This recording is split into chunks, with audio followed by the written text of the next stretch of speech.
Good evening, everybody, and welcome back then to another LFM stream here for the finale of Season 15 of the Case King Pro Series. What an incredible season of 11 races we have had so far. Last week, we crowned our champion. For the first time, George Boothby, the driver that has been chasing this title time after time.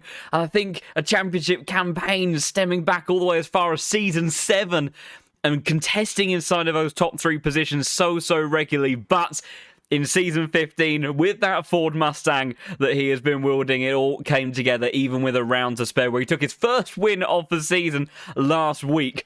And to tie into that, we go into the final round of the season with 11 different winners in as many rounds, and we could be looking at having a 12th different winner for the evening as well, which is just an absolutely astonishing statistic when you think about it, and testament to the way that these drivers have been pushing themselves and each other over the course of the season.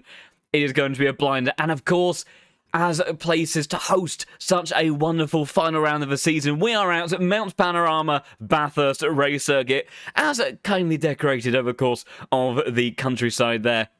The mountain, it is a mean and fierce beast to take on in these GT3 cars. So tricky over the course of the top of the hill, and very little in the way of limits and wiggle room for you to be able to get away with. If you get it wrong around here, it does tend to hit you back pretty hard. And for the drivers that are contesting for those two remaining prize-winning positions of the season, this is going to be pushing them to the extremes, and it's going to be so interesting to see how they get on for the evening. Of course, in terms of that fight for second and third place in the championship, Philip Manar, Eric Delfanta, and Nicholas Huben all very much in the hot seat for that P2 fight, and also with an outside chance fighting amongst P3, Aidan Walsingham and Grantas Correcas, the old teammates, going toe-to-toe in that one as well.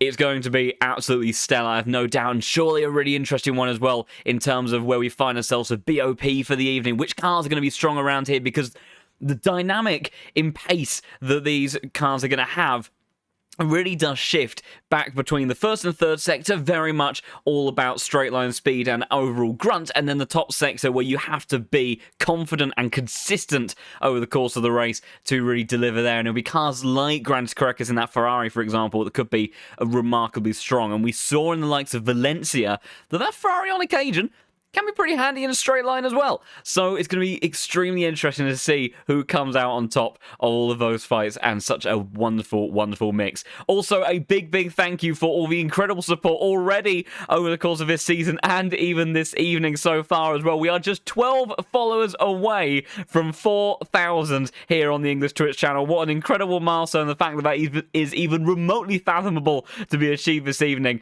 is just is incredible. So thank you everybody so much for all the amazing support, and all of those that have joined this evening. I think it's going to be an absolute blinder of action that we are in for.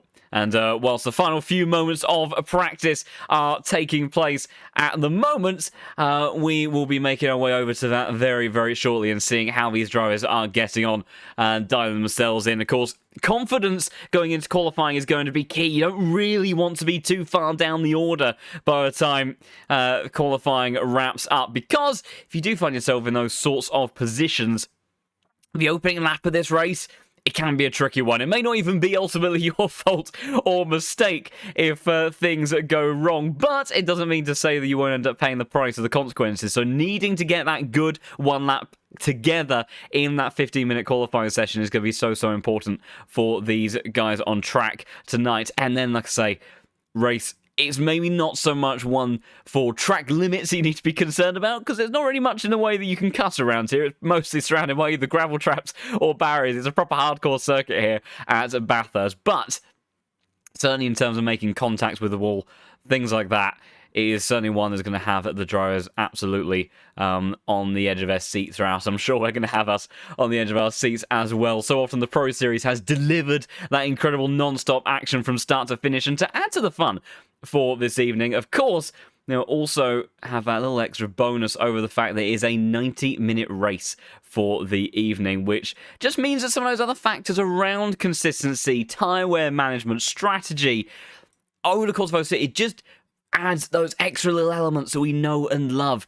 And it is going to be Very interesting to see how each car deals with that, because that's where we start to see more of the dynamics between these different GT3 platforms. Sometimes over the course of a 60-minute race, they can be a little bit much of a muchness between one another. But when you then start to make your way towards the likes of these longer races, that's where those differences, whether it be straight line speed, the overtaking capability of the car, all that management and consistency over a stint really start to highlight themselves. So I cannot wait to see how these guys get on. We'll make our way over to the server in just a short moment and see how those final elements of preparation are getting on already for that qualifying session. Now, I'm interested to get your thoughts, all of you watching at home. Of course, Bathurst, an immensely tricky circuit to dial in.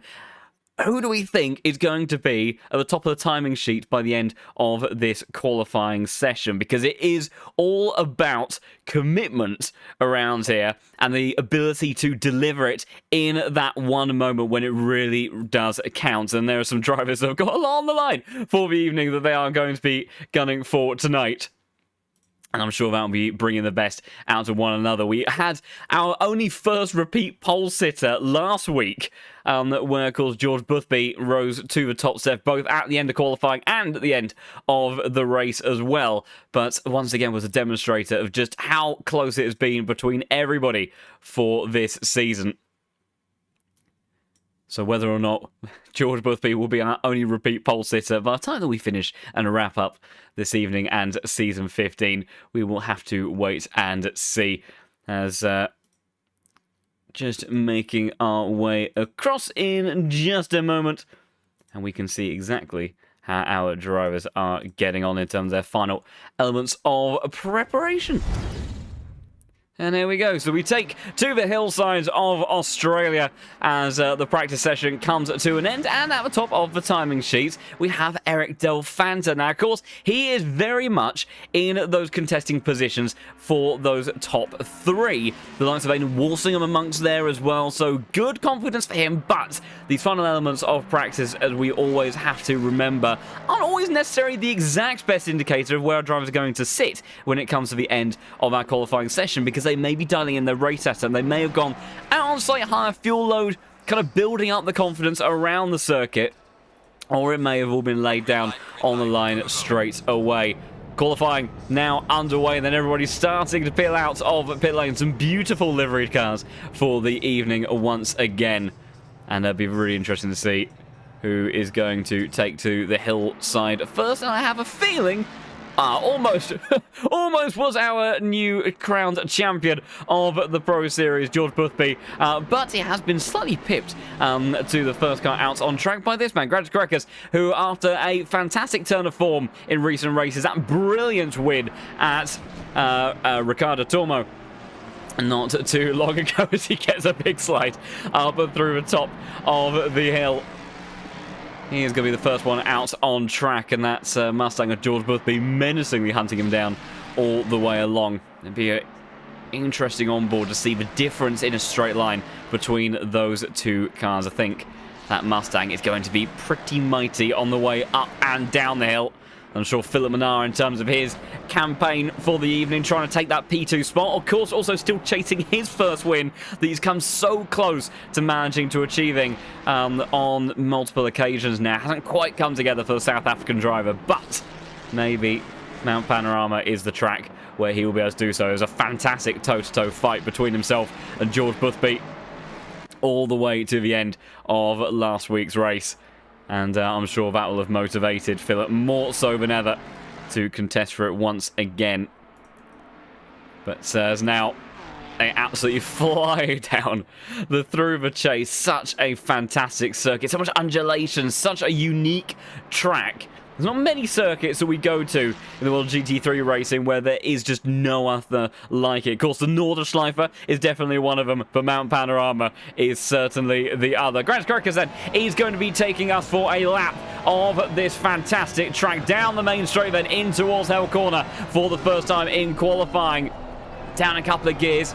trying to get that rotation into the inside of the corner, use the camber to help swing the car on through, and a little bit of that exit curve as well, maximize that track width so you can then get the best run that you possibly can all the way up the mountain straight, and then start thinking about your braking zone into Griffin's Bend. Of course, the uphill means that you can be so late on the brakes just outside the 50-meter mark before tucking away into the apex. Careful of that curve on the inside, and the barrier on the outside. Grant is getting a little bit too cozy for comfort there. Now in towards the cutting, double apex corner here. First kink looks simple and easy enough, but it is a different story inside the cockpit car, I can tell you that much. The braking zone so tricky in there to keep the back end stable. Now look at the confidence and commitment in this 296. It heads through 5, 6, 7, 8, and then 9 through Frog Hollow. Getting close to the concrete as he dares into McPhillamy Park, carrying an immense amount of speed. There's a car's a monster through this part of the track now, over the crest of Skyline, down the gears, trying to get the car to slow down desperately as he enters the dipper, hook the car into the apex, on the power, mind the barrier once again. So tricky lap after lap in the race to keep pushing through this middle part of the lap like this, using all the engine braking in the world that 6-cylinder can provide, and then makes his way through Forest Elbow, down the Conrod straight, building up the momentum and the speed now. The easy flats through the chase in qualifying trim, and there'll be some side-by-side moments through here in the race as well.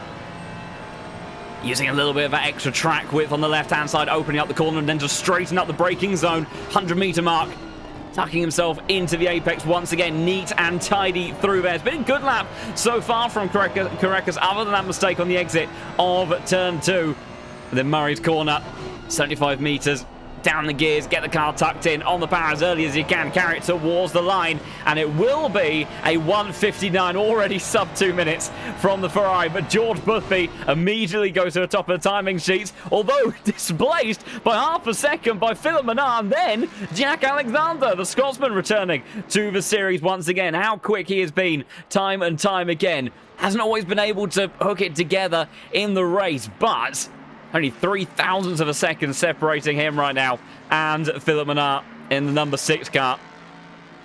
As it is Mustangs 1, 2, and 3. Team McCarpenden in the Bentley that just went blasting past our ears. Those lovely Visceral Esports Racing colours on board that car, of course, took the win over at Paul Ricard, who's gone well here before.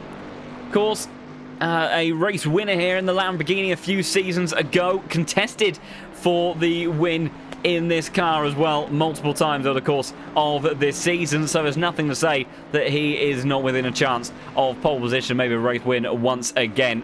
Visceral Esports, oh, such a fantastic camera shot through there, isn't it, as they fly their way through there, the big boatly muscle. How for such a big car and for such a crazy car he manages to keep even pointing remotely in a straight line. Sections like this especially, quite soft suspension in this car, of course. Unique feature in the fact it's the only car that has a centre of mass further forward than it does back, and it does tend to make the back end a little bit leery. Great agility for one lap, sometimes a little bit tricky to handle over the course of an entire stint. Bit of a wiggle and issue there for one of the Mustangs. I think that was Aidan Walsingham trying to get the power down. Tell you what though, the man's on the move right now. Philip Menard, 0.3 of a second up. He could be looking to go into the 58s if he puts this one together. That already would be an absolute gauntlet of a time. Trying to hook it up through the chicane, maybe a little bit deeper than he would have liked, but he's managed to keep up good momentum. It is a fantastic lap so far from the number 6 car, who really is trying to get that first win under his belt. Nails Murray's corner, heads towards the line. It's a 58.942. Absolutely demolishes any lap from anybody else. And Walsingham's going to improve to 0.3. But Philip Menard has come here to make a statement and a half. That is a big lap time indeed. Eric Delfanza improves to a 59.6 in that Honda, puts him P6. But that is 0.7 of a second away from Philip Menard, who is looking in incredible form immediately. There's another man on track that will be enjoying tonight, I'm sure. Jardier absolutely loves this circuit. And he has had a bit of a theme as of late over the course of the last couple of seasons, as he has managed to win the Fire finale on not one but 2 occasions in a row, so he'll be looking to try to do the very same. Aston Martin does tend to go relatively well around here in terms of out-and-out raw pace, but I'm not quite sure with this incredibly stellar grid So drivers are really gunning for glory as well for that championship situation. So whether or not the number 7 car can quite get himself enough towards the pointy end to challenge for the race win. But the one thing about the mountain is you can really never tell the way it is going to go. Always drama from start to finish. And cheering on then from Pranav, of course, the Vistra Esports manager. Very, very happy man over the course of this season. Lots of success from his drivers. And once again, they'll be looking to have another good evening. Gaskell, Carpenter on circuit for them tonight, trying to wrap up season 15 in style. Sam Gaskell, of course, so strong as of late. Real standout performance at Imola. Almost go for a race win. Jardet having a lock-up in towards Forest Elbow.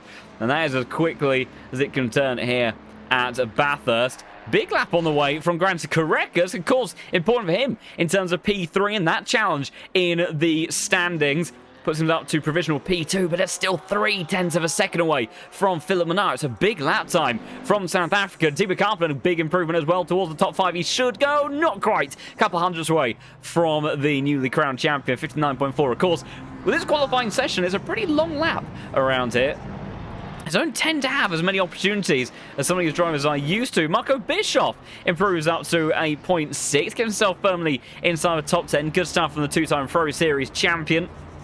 W. Lang making his way down on through the chase at the moment. Number 15 Mustang. Oh, it's a good sound. It's a very good sound for that Mustang. Absolutely glorious. It really is. It really is just Murica, but summed up in a car. As in towards Murray's corner. Number 15 trying to make his way further up the order. See what he can deliver. No while until we see 3 Bentleys in split 1 again. It's yeah, we've had a pretty good run of it over the course of this season. Carpenter, of course, getting that car firmly contesting towards the point. Martin Lawrence as well has been having a pretty good showing in this car. I think we have Samir once again on track for this evening. We do indeed, and he's not in a Bentley. I don't know where on earth I got that from. I think there might be another Bentley somewhere else in the field. We'll work it out when we go through the starting grid for tonight. And I've got a question: how we got Bentley speed crazy for straights? We'll have to have a little bit of a look at that one. Where is Timo Carpenter at the moment? Ah, wonderful, great placement, Timo. As we can get a bit of an indicator, as you can just about, if you get out your reading glasses.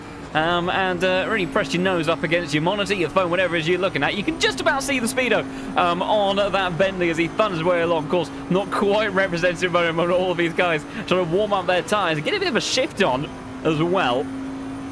Trying to get these laps underway because they are running out of time.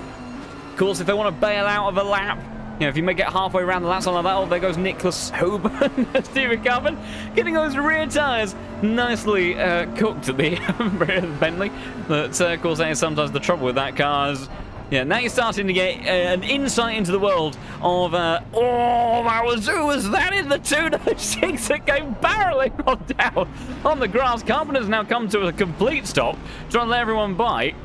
He's in reverse as well. This is, I'll tell you what, this is made for not exactly the most common of perspectives in the world of Case King Pro Series, but certainly a unique one nonetheless. And certainly the challenge as Carpenter gets the back end of that Bentley, stepping out immediately on the exit of Murray's corner, putting on a nice little show for everybody as he gets his final couple of laps underway. And we'll have to see how he gets on. He's got enough time just about for 3 laps as he is going to be following closely to that Porsche, getting a nice tow up the hill, but he'll be hoping that car gets out the way. It doesn't cause him too much trouble. Not too many cars on a flying lap at the moment. Bentley having to then dart towards left-hand side and see how close he gets to the grass. And the Bentley isn't always the easiest to line up the entry to that corner. Of course, it's one of the few cars where you are on the other side of the cockpit. So it does get some getting used to. And if you do clip that grass, we've seen it happen before so quickly. Everything can unravel through that corner. Great precision there from the Finnish driver, scraping his way from barrier to barrier. Oh, it's just Bathurst. It's just such a good circuit to see these GT3 cars and these absolutely fantastic drivers. Sometimes what these cars end up doing, you just would not believe the level of speed that they end up carrying. I think on this occasion, Carpenter actually carrying a little bit too much speed down the hill. Super close to the outside barrier. And we will now get a little bit of an insight as he comes down the hill. This will be more representative than what we had last time around on the power out of Forest Elbow. Got some final ditch attempts from those at the pointy end of the grid. Jack Alexander has found a couple of tenths on his lap, trying to make his way to the 58th. But right now, that time from Philip Menard is looking like an absolute benchmark and a half. 270, 275, 280, 285 perhaps by the time we get to the into the braking zone. Almost 285 kilometers an hour from this Bentley. Oh, Timo Karppinen. Absolutely exceptional speed. Looking around, I think, sort of 165 mile an hour mark for your Imperial unit users. The Karppinen will start his penultimate lap.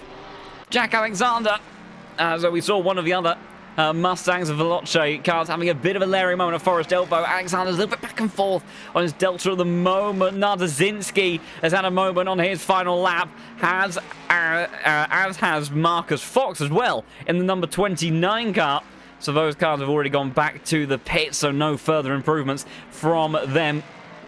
Jack Alexander's been a little bit back and forth on the Delta, trying to find the lap time to deliver in these final few moments. Good run through the chicane, trying to use all of the track and a little bit more. He will have one more run after this. That Mustang up ahead of him, backing up a little bit. He can do that. He's allowed to do that. It's going to be awkward, though, for the final run of the session. Alexander, though, gets to a 0.0, but he still needs a tenth and a half to even get remotely close to Philip Menard. That's absolutely astonishing. The margins that we have so often seen between all of these drivers has been absolute thousandths of a second, but Philip Menard really has put something together special there as he chases that elusive first win in the Pro Series. It's been first so many times over the course of the season. We saw the likes of Justin Stubenrauch, Michael Moning taking victories this season as well. And it's just such an incredible time that we've had in Season 15. João Cavaca is going to make his way in towards Murray's Corner. Has kept a tenth of a second up on the Delta. We've got Vincent Proel finding half a second as well in the 296. See what each of these cars can deliver. Is an improvement for Cavaca. Can't make his way up the order. Vincent Proel, I think, has maintained that Delta. He enters through the chase now. Oh, purple sector 1 for Jack Alexander. It may not be over and done with just yet for this fight in qualifying. Philip Menard is pushing as well. Proel making his way towards line, be one of the final few cars to try to improve their lap times. The flag will be waved before he gets there. The number 19 car heading towards the line. What is it going to be for Vincent Proel? Good enough for P13, not quite sub 2 minutes. But we keep an eye on all of this. Alexander is getting the mightiest of toes from Mustang. Samir Foch has absolutely gone off into the gravel to get out of the way there. Alexander, I don't think he's finding enough as it stands. George Boothby's on the charge as well. He's found 3 tenths. He's going to be very close to that front row as he heads towards the line, in towards the final corner. Alexander's absolutely overcooked it. Boothby goes to P2. Alexander goes into the wall, but I think Philip Menard is looking safe for pole position here with an incredible 58. He can't improve on his lap time. He only did a 1-0 that time around. He has not been able to repeat the absolutely immense lap time that he delivered. Grant Korekas, 3 tenths down on his Delta. He is not going to be finding time. Currently P4 for him. Aidan Walsingham, fantastic tow of one of the Porsches further down the order, carrying all of that speed. Of course, he is in that fight with Korekas.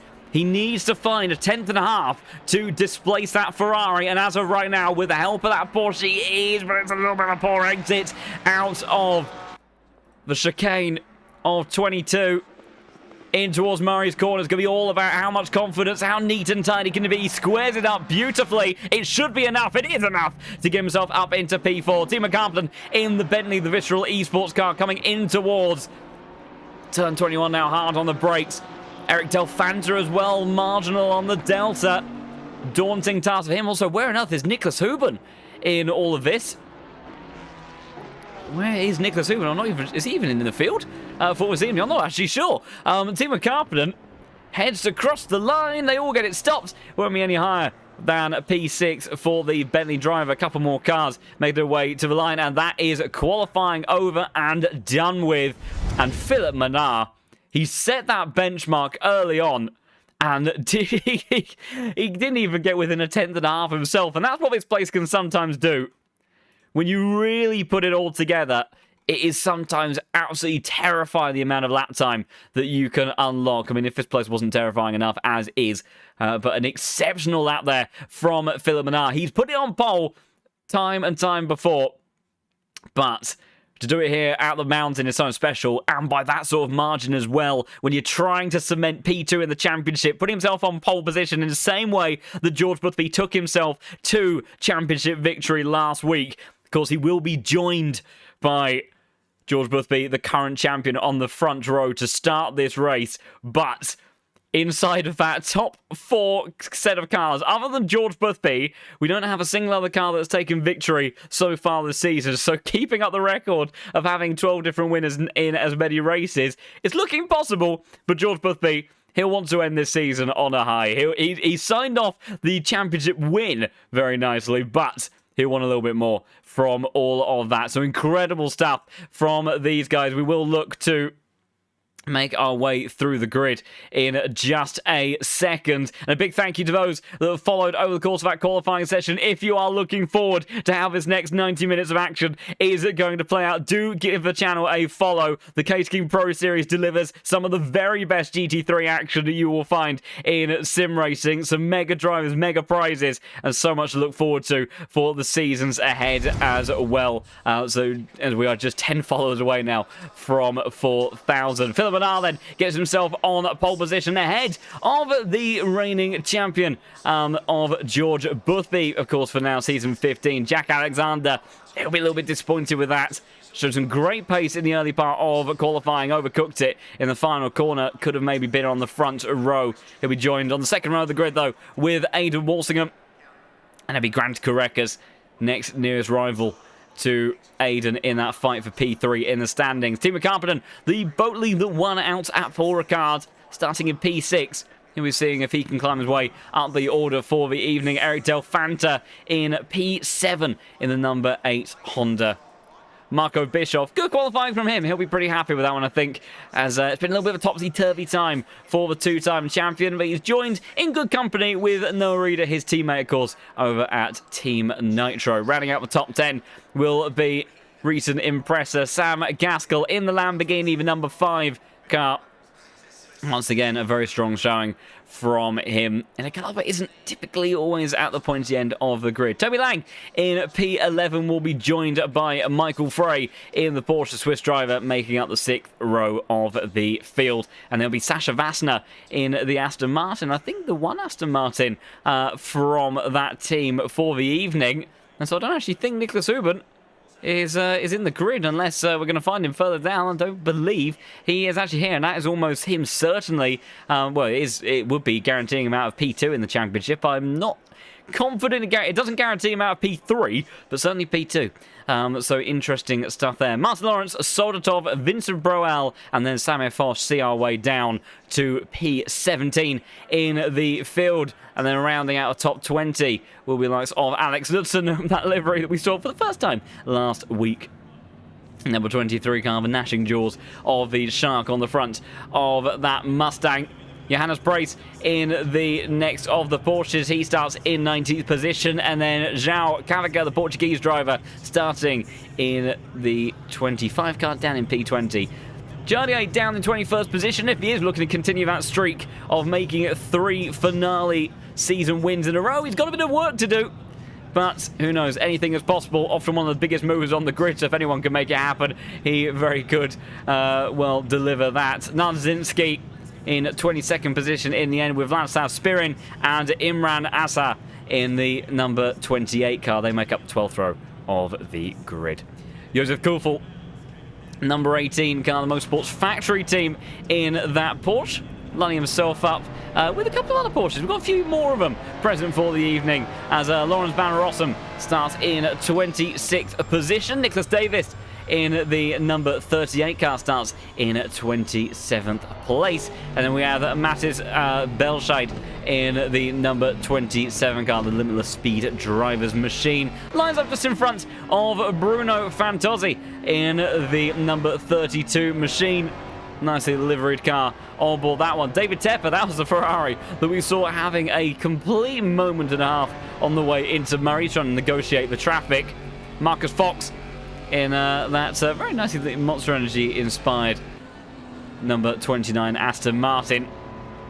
And we joined on the 16th row of the grid by Michael Gerlach, and then Wilke van der Meer. I've butchered that name in half. We'll try to come back to that one further down the line. Number 26 Honda starts in P33 as Patrick Gottsmeister starts in 34th position. A lot of new names in the field for tonight. Great to have them all here. Maris Hilbrand in the McLaren. Lovely split livery design on board that one. He starts ahead of Arno Oplomov in the number 36, starting in P36, as Christoph Arzer starting in 37th position. And then towards our final two starters on the grid, Marco Passaccini in the number 35 McLaren, with Jan Grinscher as the final and third of our Boatleys in the field for the evening. So great stuff to have those cars featured wonderfully in the finale, as Carlo just in time, absolutely indeed. 90 minutes of action is going to be getting underway very, very shortly. And with Philip Menard on pole position, of course, contesting for those prizes, of which we'll just have a little bit of an overview and a reminder once again. So George Butler, of course, has already claimed that €2,500 voucher for Aztec Sim Sports gear. But it is those P2, P3 prizes up for grabs. €1,500 coupon for Moser Racing for P2, and then a Black Dagger Gaming PC for P3, and of course those once again provided by our wonderful sponsor CaseKing.de. So lots and lots on the line for these drivers. And Philip Menard, we know how fired up he has been as of late, wanting to get that first race win, in the same way that George Boothby's championship has eluded him season after season. Philip Menard, he's been at the pointy end on several occasions. It just hasn't quite come together, but it's been tantalisingly close. And with that sort of form in qualifying, he'll be feeling confident in that one.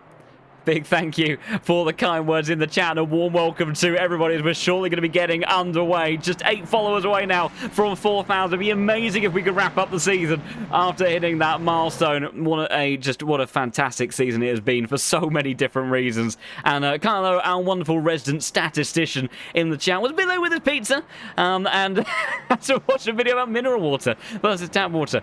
The important things, without shadow of a doubt. But we're now locked in, ready for the action. Pizza's at the ready. Everyone buckled in, ready to go to see these drivers, the very best on the LFM platform, going toe-to-toe for the last time in Season 15.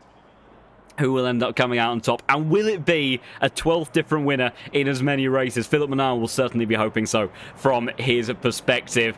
As they round out the final corner then, the South African chasing his first win in the Case King Pro Series. Is the day it's going to be delivered for the South African, or will George Boothby look to end the season on a high and make it back-to-back victories? We're about to find out here at Mount Panorama. Green lights and away they go. Van Clears close between the two Mustangs on the entry towards turn 1, but Philip Menard gets the job done. Gets a great run through there, but now the chase begins on the way up the hill. It's already kicking off in the back because that was a poor run from the Bentley driver. Eric Delfanto immediately on the pounce. He's got positions that he wants to be making up. It's a drag race between the two teamos, Marco Bischoff and Noah Reid. Bischoff on the inside line, pushing him along. Sam Gaskell, brave as you like, trying to get towards the inside line, in towards turn 2. Noah Reid goes very wide there, trying to make the run through. Oh my goodness, about 17 wide in the background as we head through the mountain for the very first time. Up into the cutting they go, 2 by 2, side by side. Sam Gaskell, though, had to slot back in the end, and Noah Reid did lose out quite considerably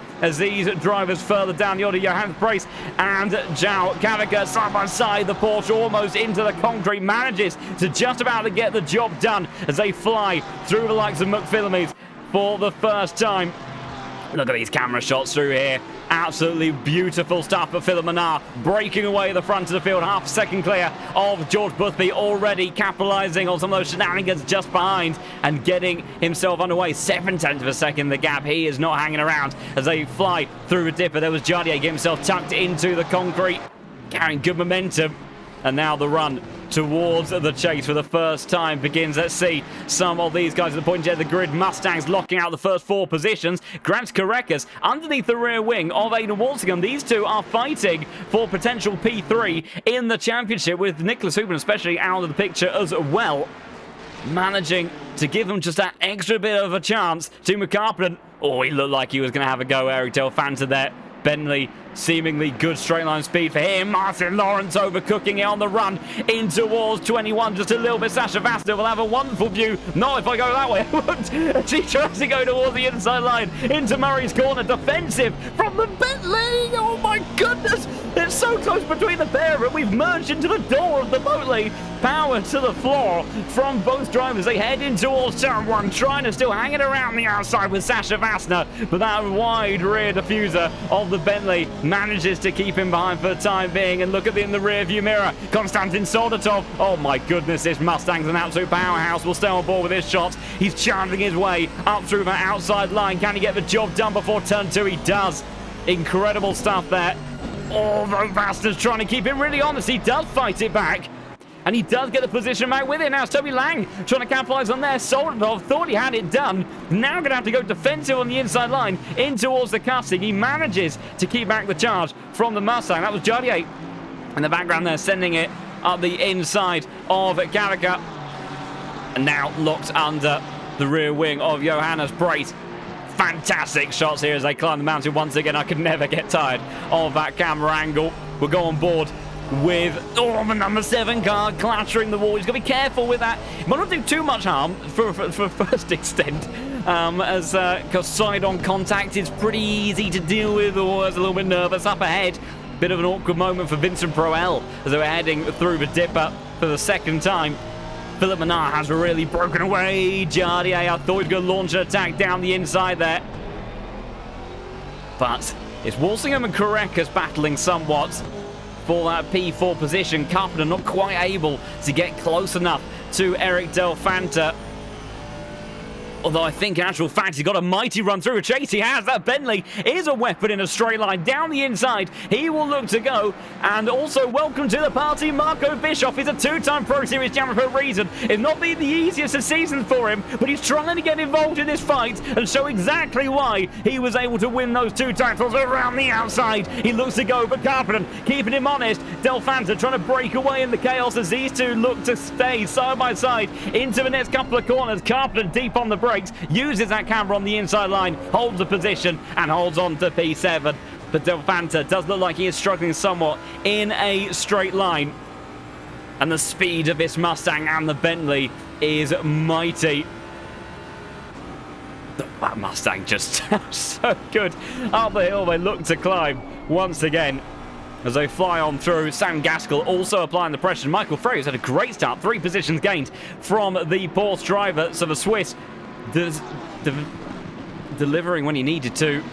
In towards the cutting he goes, holding off the Lamborghini and the Bentley driver of Martin Lawrence. Although Martin Lawrence, I think, had a bit of a moment there, dropping back in the process. Fantastic scenes here. So close to the concrete every single lap, but this is what these guys have to do in the Pro Series. These are the sorts of margins that they are fighting with and working with every single time. There's a little bit of shenanigans further down the order, I think, with our Spirit. Maybe a little bit of contact in the wall. He's lost it. Oh dear. He's got the indicator on for a start as well. That's never a good sign in GT3 racing. There's also some shenanigans. The cameraman doesn't even know where on earth he's meant to be looking. Come on, sort yourself out. Almost on the inside towards Skyline they go. That was the Aston Martin of, I think that was Oplomov that was managing to make his way through past the car there, but Spirit looking in a little bit of a dire spot now. That car not delivering in the way that he would like. And he's going to be under pressure here, although so is Philip Menard. A good couple of sectors from Boothby and Alexander. And the 2 Mustangs, whilst they've left Aidan Walsingham somewhat behind, they are applying the pressure right now to Philip Menard, who's got 84 minutes of this race left to go. And that pressure that he sustained for so long onto the back of George Boothby last week, it is role reversal here. Carl Army delivered the goods in the end for George Boothby. First sub 2-minute lap time of the race goes the way of Jack Alexander, who's got a very good run out of turn 1 there. super close and glued to the back of George Boothby. Of course, these Mustangs all nip and tuck with one another, and they will stay in close proximity all the way up the hill.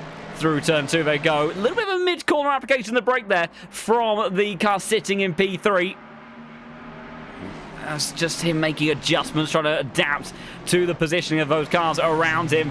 Speaking of which, another perfect opportunity for almost this camera. Where is it? Show me the shark teeth. There's a shark teeth from Alex Knudsen, who has had a relatively mediocre start. Vincent Proel dropping a position down to P17 under pressure now from that Mustang, which we know is an absolute monster in a straight line. There's also Noah Reeder close to the gearbox of Sam Gaskell. But surely through the likes of McPhillamys into a Skyline, if you really get a good run, if a car in front of you makes a mistake through Skyline, you can maybe get alongside. It'd be a brave way to try going about it. So very rarely will you see a move being made at that point on the circuit. But these guys in the Pro Series, they fear nothing. They will go for the most daring of moves, and we might be about to have one in a second. Jack Alexander has a serious opportunity here. Boothby dropping away somewhat from Philip Menard, is feeling the pressure, going defensive. It's going to send almost Jack Alexander to the inside line. Boothby trying to get the car stopped. He does run a little bit deep on the brakes there, but he does manage to hold position, and Eric Delfanta concedes to Timo Carpenter in that Bentley. The straight line speed managing to deliver for the Finnish driver, makes his way back up into P6. And as far as Delfanta's campaign for the P2 spot in the championship, not looking fantastic in that regard. And of course, I forget about that fun fact all the time. Yes, Jack Alexander, the Scotsman that resides in South Africa. So if he does end up contesting alongside Philip Menard for the race win, it'll be the two South Africans that, whilst Philip Menard was not able to quite win out on home soil last week at Kyalami, still spurred on to drive immensely quick here. That 58.9 that he delivered in qualifying was astonishingly quick, but George Boothby, the winningest driver in Pro Series history. That's why it was always almost a mystery of how the British driver had not managed to take a championship crown as of yet, because he'd always been so good, Alexander. Very close to the barrier there, but managing to keep it all together. But it's exactly that reason, that statistic that Boothby has, as he added another one to that ever-growing tally last week. So why he has often been so good, and you can never count him out of a race win, regardless of where he started. He can make moves, he can make his way through the pack in the most unlikely of circumstances, often aces the strategy as well. But Philip Menard, he will want to win this race so badly. As looking in the chat there, Mustang Cup. It is certainly a car that's going pretty well around here. It's a strong car in general as it stands at the moment. As we look back to Philip Menard, George Boothby is closing in this slipstream, having previously gone from being the one under pressure, now may sense an opportunity, but he is going to hold fire. He's a smart cookie, George. He won't feel the need to go for it immediately. He can start to test the braking capability of that Mustang, but he's got to be careful because Alexander is right with him. Looks towards the inside again, but pulls back in towards the racing line, not wanting to concede too much time or give an opportunity to the man that is in hot pursuit just behind as well. Sasha Vassner locked under the rear wing of the Bentley of Martin Lawrence, who's already made up a couple of positions in this race. Although biggest mover on the grid, looks to be a three-way fight in that respect between the likes of Michael Frey, Kufel, Van Rossum, further down the order as well. Incredible stuff here. He also drove against a Pole RL twice some time ago with his car. Yeah, fantastic stuff there with some of his drivers, of course. We're seeing more and more of that crossover between real life and the world of sim racing. It's testament to the way that these platforms have developed year on year, as to the way that they're able to deliver such immensely exciting action every single time that we go racing. Look at this, George Boothby really stacking on the pressure now. Jack Alexander, another little tag of the wall. The Mustang maybe not quite the most aerodynamically sensitive of cars Be more like the Grand Carreras in that Ferrari. We'll be more worried about that, although it's that part of the circuit where the 296 would really shine. You can see Walsingham has started to join the party once again. A little bit squirrely on the exit, but he'll certainly be there to capitalise. He's won races in the Pro Series before as well. He certainly knows how to deliver when it counts. And though to battle third by well, Defender P3 at worst, and with Menard secured in P2. And yeah, of course, with Delfander scoring a relatively decent amount of points in this race, Walsingham Carreras, it was an outside chance, I think, between those two. But who knows, anything can still happen with all of those positions. But Nicholas Huben, after looking so strong in the early phase of the season, kind of fell away from him later down the line. Sam Gaskell was applying the pressure there to Michael Frey. Frey with the extraordinary braking capabilities of that Porsche. Somebody's had a moment, although we've got to look down the inside, then down towards the outside from Narita, trying to go for the switchback now on the power, trying to get to the inside line. He's squeezed towards the concrete, but he's there. He's used the grunt of that Mustang. Gaskell will pull towards the outside line as late as he dares, side by side on the exit. Oh, turn one, but now it's game on, then it's a torque race between these two and the Mustang. There ain't a car that's going to stop that one rocketing its way up the hill. Aggressive stuff there from Sam Gaskell to try to squeeze towards that inside line, as meanwhile there's been a couple of moments. Oh dear, what's gone down the chicane? We've had Hilbrand go off as well as Christoph Arts. As we also have a number 30 of Jan Grinchev had a moment over the top of the mountain. He's going to wonder what shenanigans are taking place over here and pick up a couple of spots, I think, in the meantime as well, to try and recover his way towards the front of the pack. Wonder if George will go for an undercut again. He very well may do. It's proving difficult, clearly, to go for a move. And you see, unlike last week, where he had more flexibility in those options for undercut, overcut, and such as, you know, there was a bigger gap between himself and P3. This time around, to put it into perspective, it's that much. Jack Alexander sniffing around for an opportunity. So if you do go for an overcut strategy, it can be very strong, but it often relies with you then being able to utilize that tire, you know, in strong effect in the second stint of the race. But if you've got other cars, you know, Alexander, Walsingham, that are in the same vehicle as you, with not too much of an offset, it's very unlikely that things are going to change. But I'll tell you what, he's got bigger problems right now because Jack Alexander is looking to move his way up. Instead, he's going to give a little bit of a friendly tap on board the rear of George Boothby, and making his way towards, and Kylo, I appreciate the clarification. Okay, maybe not quite the highlight. Maybe not quite the highlight that Jack Alexander was looking for there, but it's all right. Just clip the first bit; he'll be happy with that. We put him in good light. As opposed to driving straight into a light, but we'll move on swiftly from that one. At least so far in this race, he has been sustaining the pressure onto the rear diffuser of the man that sits at P2. And that, of course, will be eagerly accepted by Philip Menard, who's hoping that these two will scrap away, giving Philip an opportunity to perhaps pull away. The slipstream, these long flat-out sections here around the mountain, just allow these cars to stay nip and tuck with one another. And, of course, that middle sector as well. You know, you're sort of the guinea pig if you are leading a train of cars like this as to how much you can push, and everyone behind, you know, a lot of they kind of rely on you sometimes to maybe not make a mistake, but they can just push that a little bit harder. They can push that, break that a little bit later, and, you know, be able to stay on the limit. And fantastic scenes once again. But that sort of means if they then can close up that gap, stay in the slipstream, Ada Walsingham managing to just about keep it together. He'll hold on to the Mustang this time around. But incredibly close through there. Could have been a big moment. Sort of. I'm also glad to see that everyone else in the chat knew what was going on, but my excuse is that these guys around the mountain putting on an incredible show. I've got enough to worry about in that regard. But I wouldn't have it any other way. This is why we love this championship so much. Soltov in with a chance here to make his way past Sasha Vasta potentially, as George Boothby on this occasion closing in again to Philip Menard. And what a circuit to have his level of pressure at. Kyle Army, you know, especially Cheetah Curve, it's a tricky one to keep on putting together race after race. But, you know, Bathurst is just a circuit where you simply cannot afford to make a mistake. Walsingham won't be able to get away with those sorts of moments on too many occasions because so quickly it can switch itself around. Jack Alexander, maybe not quite as glued to the gearbox of these two Mustangs ahead as he was a couple of laps ago, but he won't mind this position. He'll allow George Boothby to have a bit of a go at the likes of our race leader and see if he can open up any opportunities with that. Surely Grantchester should go for an undercut. He's got nothing to lose with that 4 train ahead of him. Absolutely.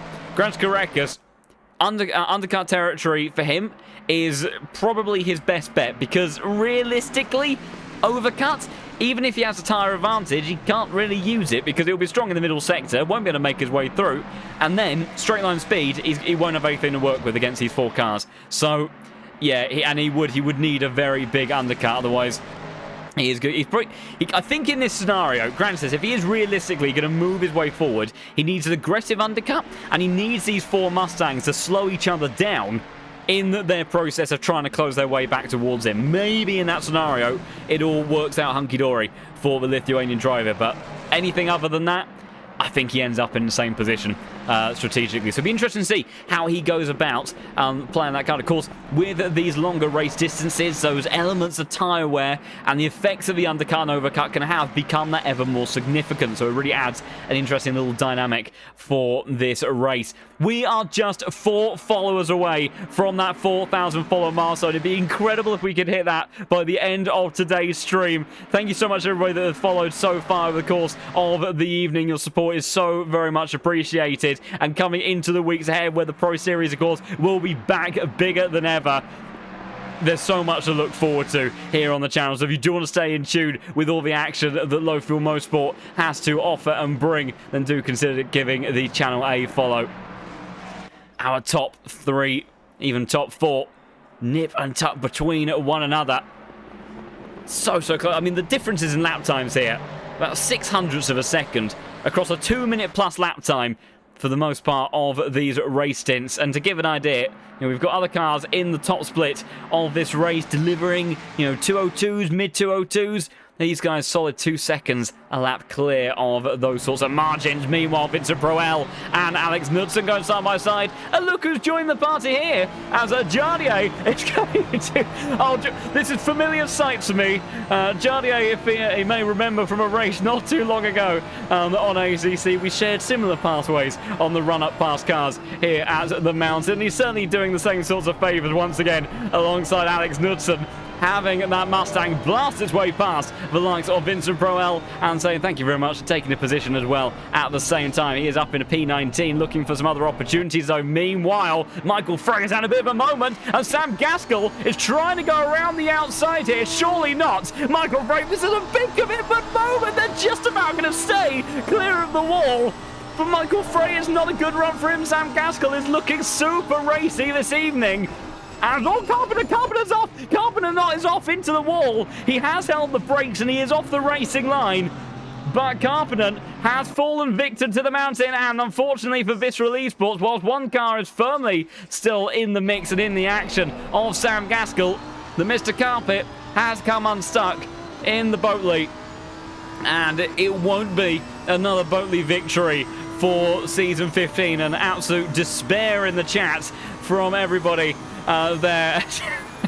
It's unfortunately not his first moment in that car losing this season, but at least he took the race win at Paul Ricard. Still lots to be proud of over the course of Season 15 for the Finnish driver.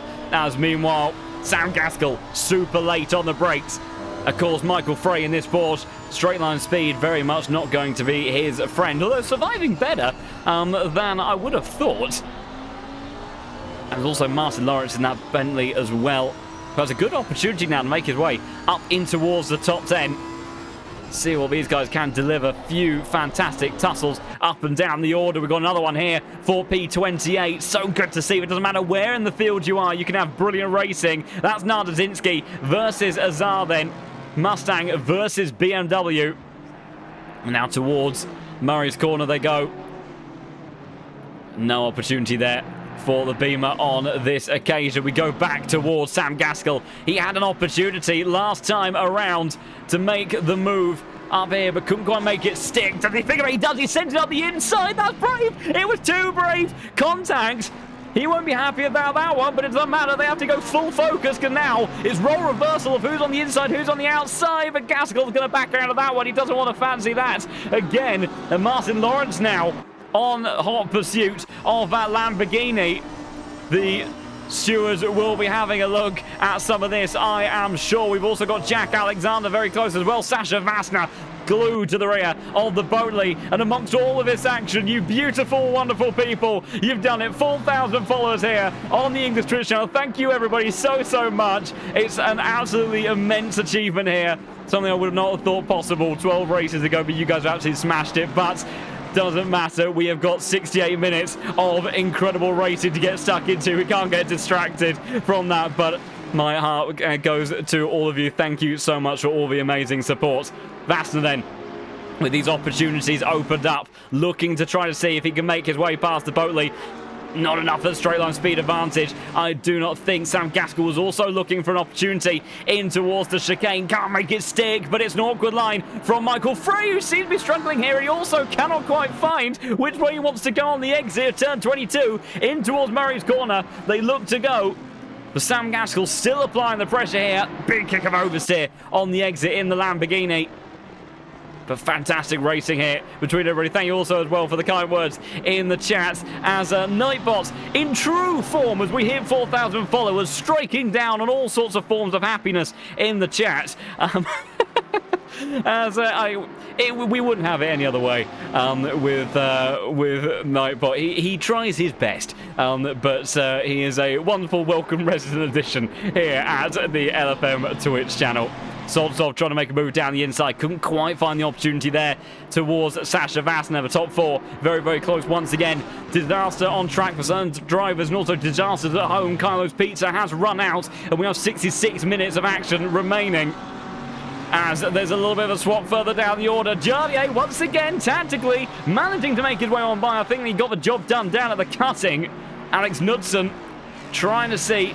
Oh, it looked like it was going to be under pressure there from the 296 of Vincent Proel behind, but manages to hold on for the time being. As once again, these two, the BMW, can go for a switchback here. Defensive line taken from Nardazinski will stop any attack from the Mustang. It's from the BMW driver, excuse me.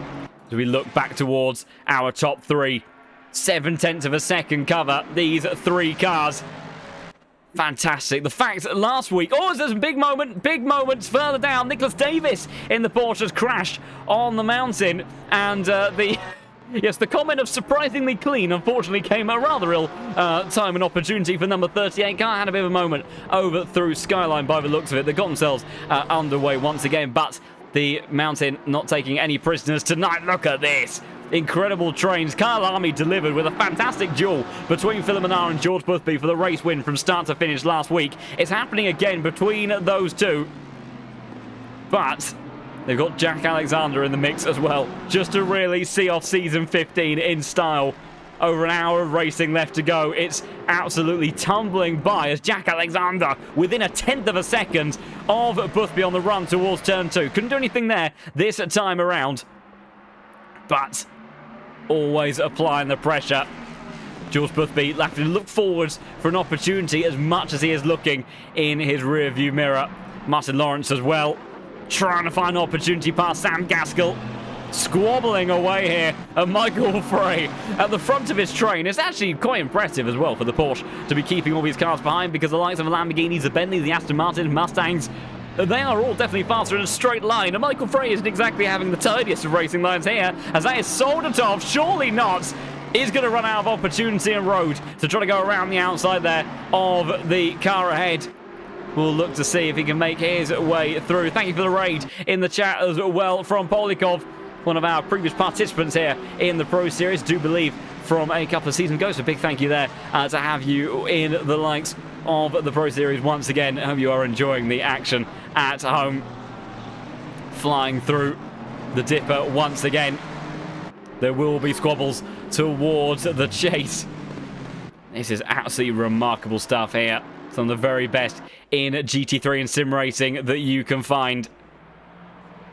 George Boothby, Jack Alexander, close to one another, but no one able to get an advantage over the other. Aidan Walsingham starting to drop away somewhat from this leading group of 3. But if they do squabble at any point, they will certainly look to have an opportunity, although opportunities have come the way of Sam Gaskell and will go on board with Martin Lawrence because it may be his time to shine in the Bentley, trying to go towards this outside line now. Sam Gaskell, you can see, trying to fend off that Bentley on the inside line there. He has squeezed him out on the exit of the final corner. As they apply the pressure, there's Toby Lang as well. Martin Lawrence on the charge again in towards turn 1. Big dive on the brake. Sam Gaskell reads it beautifully, and now Lawrence could be in trouble here. Sasha Vasta in the Aston Martin, applying the pressure on the run up towards turn 2. And they are finding opportunities. Sam Gaskell being reeled in by the Bentley, and there's contact again between the pair of them. Michael Frey has managed to escape away from these guys, and the Bentley is going to be sent towards the outside camber. That's the problem with that line. You start to lose so much speed. He might lose 1, maybe even 2 positions through here as that Soldatov trying to sweep around the outside in towards the cutting, but Martin Lawrence won't give this one up easily. Samir Foch and Jardier squabbling away on the background as well as we head back over the mountain once again. Who's going to come out top of this one? Gaskell and Vasno escaping out of frame. Lawrence tapping the wall. Soldatov goes on through. Toby Lang trying to find an opportunity. Jardier. Oh, that's a big contact for Toby Lang there. In towards the concrete. Thankfully, he keeps it pointing in a straight line. And through McPhillips, they go. Look how many cars we've got here. My goodness. We've got 6 cars covered in about 1.5 seconds worth of track. Jardier now up 7 positions. I told you he could make his way through the order. And Aston Martin impressively is looking pretty sparkly, shiny clean from what I can tell. So he is in a good position to keep on making his way towards the top 10. As this will not end well. Absolutely right, it did not, as we found out very shortly after those moments. Meanwhile, Johannes Brace and Vincent Proel trying to make their way towards the chase now. The Porsche Flat 6 trying to scream his way up the inside of a 296, but he hasn't quite got enough of an overlap, and he will have to try to wait for another opportunity to come his way. It's a little bit calmer at the pointy end of the field, but it kind of feels like a ticking time bomb between those lead 3 cars. 7/10 of a second covering them nose-to-tail stuff since the very beginning of this race. Last time around, let me read out the lap times for your top 3 on the last lap. Philip Menard, a 0.667. George Busby, a 0.647. And Jack Alexander, a 0.657.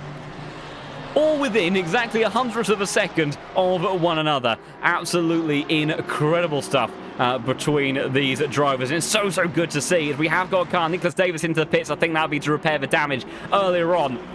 So good to see. No matter where you are in the field, the crazy level of action that we get in the Pro Series is just as immense as always. You're always into a fight wherever you look. And thank you, Kylo, noted on that front. I try my best, but I do butcher it from every now and again, and I fully accept that. I do try to refine it from time to time, but very much noted. Martin Lawrence unable to stick with Soldatov on the climb up the hill that time around, and he has now got Jardier in hot pursuit in that number 7 car, trying to find an opportunity to make his way closer towards the top 10. You see, he looks confident. He seems calm. Easily in a more stable position right now than the Bentley ahead of him. Aston Martin's so good, often holding on to its tyres, delivering when it is needed. And then through Forest Elbow that looks to go, but the problem is that Bentley straight line speed is absolutely rapid. See what he can do down the back straight. Vincent Proel and Johannes Price are likely going to be in a little bit of trouble, potentially, with these next couple of fights. We'll see. Lawrence not going to be close enough on this occasion. What about these guys further back? Vincent Proel trying to find opportunity, thinking about sending his nose up the inside of the Mustang up ahead, but not quite enough of a gap to make that one stick. We are starting to make our way towards pit stop territory, potentially in the next 10 minutes or so, where these guys will start to think about their stops, as George Boothby within 1/10 of a second of Philip Menard. 4/10 of a second separate your top 3. These guys absolutely pushing one another to their limits. Incredible action we are having here at the mountain. We had it in Kyalami with 2 cars. We've now got it with 3, with Jack Alexander joining the frame as well. And these guys, surely at this point, if you're George Boothby, you have to think about the undercut strategy. Jack Alexander, he's got a little bit more option in this scenario. The undercuts could still be pretty preferable if he can get it done and stuck in nicely, but equally the overcut, he's got a little bit of a wiggle room to Aidan Walsingham. Not massive, but a little bit. It could also be an opportunity to do that. But I mean, these drivers since the start of the race, they've lost about half a second per lap in terms of race pace. So, you know, the undercut strategy, it's enough for maybe each of these guys to make up a position per lap. There's top group of 3, but anything more than that, and in the offset you start to suffer.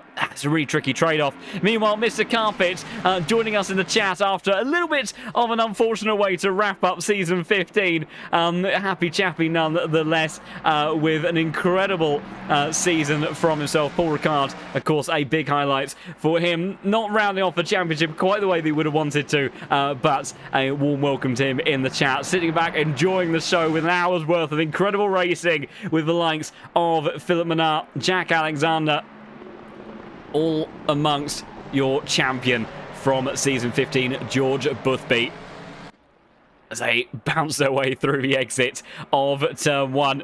And Jack Alexander does actually have an opportunity here. George Boothby has to think about going defensive. Alexander, that he's so wise about it.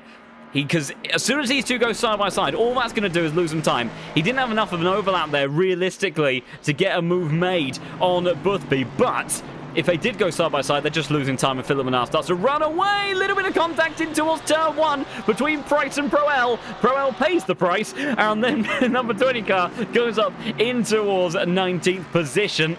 And I think that Porsche, surprisingly, with a somewhat decent straight line speed advantage, is going to hold on to that one for the time being. We'll have to see if the stewards have anything to say about that. We'll look to have a look at what the stewards' inquiries have been dealing with over the course of this race in just a moment. But my goodness, these guys have been putting on action since the very start of the race. So it's been a little bit tricky to find out as to what shenanigans they've been looking into. Not the best middle sector from George Boothby, dropping a little bit back from Philomar. And as we look towards the front end of the pack, we can see that is Menard leading ahead of George Boothby and Jack Alexander. Walsingham, though, bit by bit, has brought himself back into his lead group of 4. He's been taking just a few hundredths of a second out of these cars each lap. Alexander, again, in with an opportunity, but he won't look to go for it just yet. There's still 56 minutes of racing left to go, and they continue to push on. As in towards Murray's corner, they will go.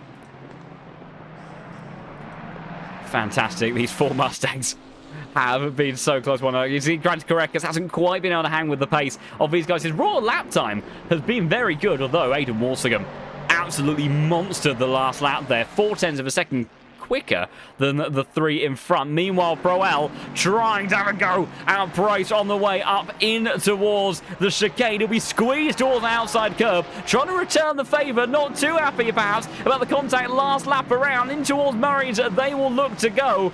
Price around the outside, trying to hang it in. Now, and a little bit of contact again, flashing the lights there. Now, we talked a little bit about what interpretations of flashing the lights can mean. I think this is definitely on the scale of people being a bit miffed. We'll go with that. Side by side between the pair of them as we look down the side of the Porsche driver through the window, and he has got a good run on the exit of Turn 2. But importantly, as the pit window now opens, and whilst the opportunity for strategy opens, so does an opportunity to go around the outside in towards Turn 2 for Price in the number 20 car, but it very rarely comes off, and instead he has to concede, go back into that spot and stay behind. New rule for next season, flashing lights, automatic 30-day ban. I wouldn't be against that personally. It's but the only thing I would say is that having, watched a little bit of WEC and other GT3 racing, It seems like our drivers, as well as putting on the electric show that they so often do, and the sims getting ever more accurate, that they really do resemble the behaviours of real-life racing drivers as well. It's, yes, that's certainly an interesting aspect of GT racing. You don't always see it in too many other places. And it's, yeah, flashing the lights. It can be sort of like a friendly handshake. It can be a suggestion of working together, a good move, appreciation, but it can also be an exclamation of diabolical frustration and words that I can't mention on stream. So it's an interesting mix that we always tend to find. Meanwhile, Vasner, Soldatov and Lawrence all squabbling away for 11th place here, just outside of a top 10. That's Vasner trying to go down the inside. Soldatov has been up 4 positions. He's trying to hold on to this one desperately. He's got a good run. Here comes Jardier as well. We'll stick on board with him. He's got a fantastic view as they go into Tomato. Dives down the inside. Lawrence very cautious on the brakes there. In actual fact, might be allowing his good friend Jardier to go on through there to continue his charge. Up 8 positions now. Immediately trying to find a way through. Looks to the inside, then towards the outside. Soldatov trying to maintain that run. An overlap on the inside line. Couldn't make it stick there. And we'll see Jardier, the Aston Martin. Any opportunities here? Not quite. Now, what does Lawrence do? I've got a funny feeling maybe bumped after his good friend here. He absolutely is on the run up towards turn 2. Isn't going to be quite close enough to go for a move. Neither was Soldatov. He thought about it, but couldn't make it stick as they fly on up the hill. And yeah, Jardier, the opportunist, he absolutely is. You can really never rule him out because he hasn't had the most competitive outright seasons these last few times we've been running the Pro Series. Of course, championship contender, regularly fighting with Marco Bischoff. Big slide for Lawrence there in the background. But he certainly still knows how to win races. He knows how to deliver pace when it matters. And his racecraft is so often the thing that he does so well. And today is another great example. Applying the pressure all the time. He loves it around here. He's trying to find any and every opportunity. I need to have a look, though, at our fight for P1. Still within half a second, these first 3 cars. I've got a little bit of traffic coming up in the form of the number 32 car. That is Bruno Fantozzi. Now, do we think anybody's going to box just yet? And the answer is no. They stay as they were. I've only noticed 2 uses of flashing. How dare you do the thing How dare you do the thing to me I was going to do to you? And 2, I will be filing a report. Nailed it. Absolutely nailed it. Meanwhile, Sam Gaskell trying to nail his braking in towards the chicane, but it's defensive masterclass once again from Michael Frey, who for the most part has done a tremendous job of cleanly holding on to that position, as we have got our first undercut coming into play. Sam Gaskell, look at this pit entry, making your way through all of these curbs and apexes. Bathurst never gives you a break. It doesn't matter whether you're going over the top of the mountain or if you're just trying to make your way into the pitch. You can have a completely broken car and you're still in for a bouncy topsy-turvy ride by the time you make it to the garage. But Gaskell comes in there looking to go early into the stops, get the undercuts, and try to see if he can use that as a way to progress his way past Michael Frey. There's a 10-second gap between Frey and the reader. That shows you the difference in pace and how much time has been lost through that squabbling. And Gaskell looking to unlock that potential then in the Lamborghini. We've seen how fast he can be. Let's look at this. Absolutely tremendous stuff. We'll go on board with Aidan Walsingham, watching this snake of 4 Mustangs. Oh, there was so much backing up there. George Boothby, big mistake actually, and that was what caused it all to go wrong. You see there the gap, 1.3 seconds all of a sudden for Filamenar, and finally has a little bit of room to breathe. And does that change the entire strategy situation? Because that's a very, very important time. And a very uncomfortable time for Boothby to have made that mistake. It's not often that we see the winningest driver in Pro Series history, the new crowned champion, making errors. And now Alexander, will he look to go for a move this time around? Previously he's held back. He is going to hold back again. And Filamenar escapes away.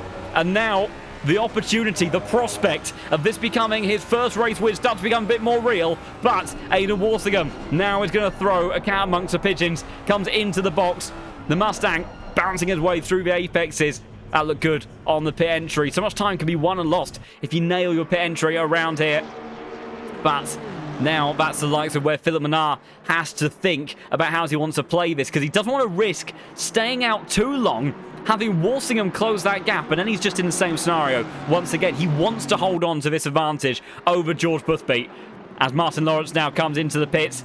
He wants to go for part of that undercut as well. As a carbon yet relief for those cheering on. Philomena in the chat. I want to hear your thoughts as we are approaching the halfway point of this race. Who do we think is claiming the 12th round of the season? Are we going to have 12 different winners in as many races? Or can George Boothby, the only driver sitting in that top 4 group, contesting for this race win at the moment, can he make it 2 on the bounce and close out his championship winning campaign? Soldatov now looking towards the inside line. Not the cameraman knows about it as he tries to force the opportunity. Vast has to run a little bit wide, but he carries good momentum through that outside line, and he does hold on to it for the time being. Walsingham back out on circuit, and importantly is in clean air. So he has held on to good track position there. He can just concentrate now, look to put in some good laps and see what he can deliver.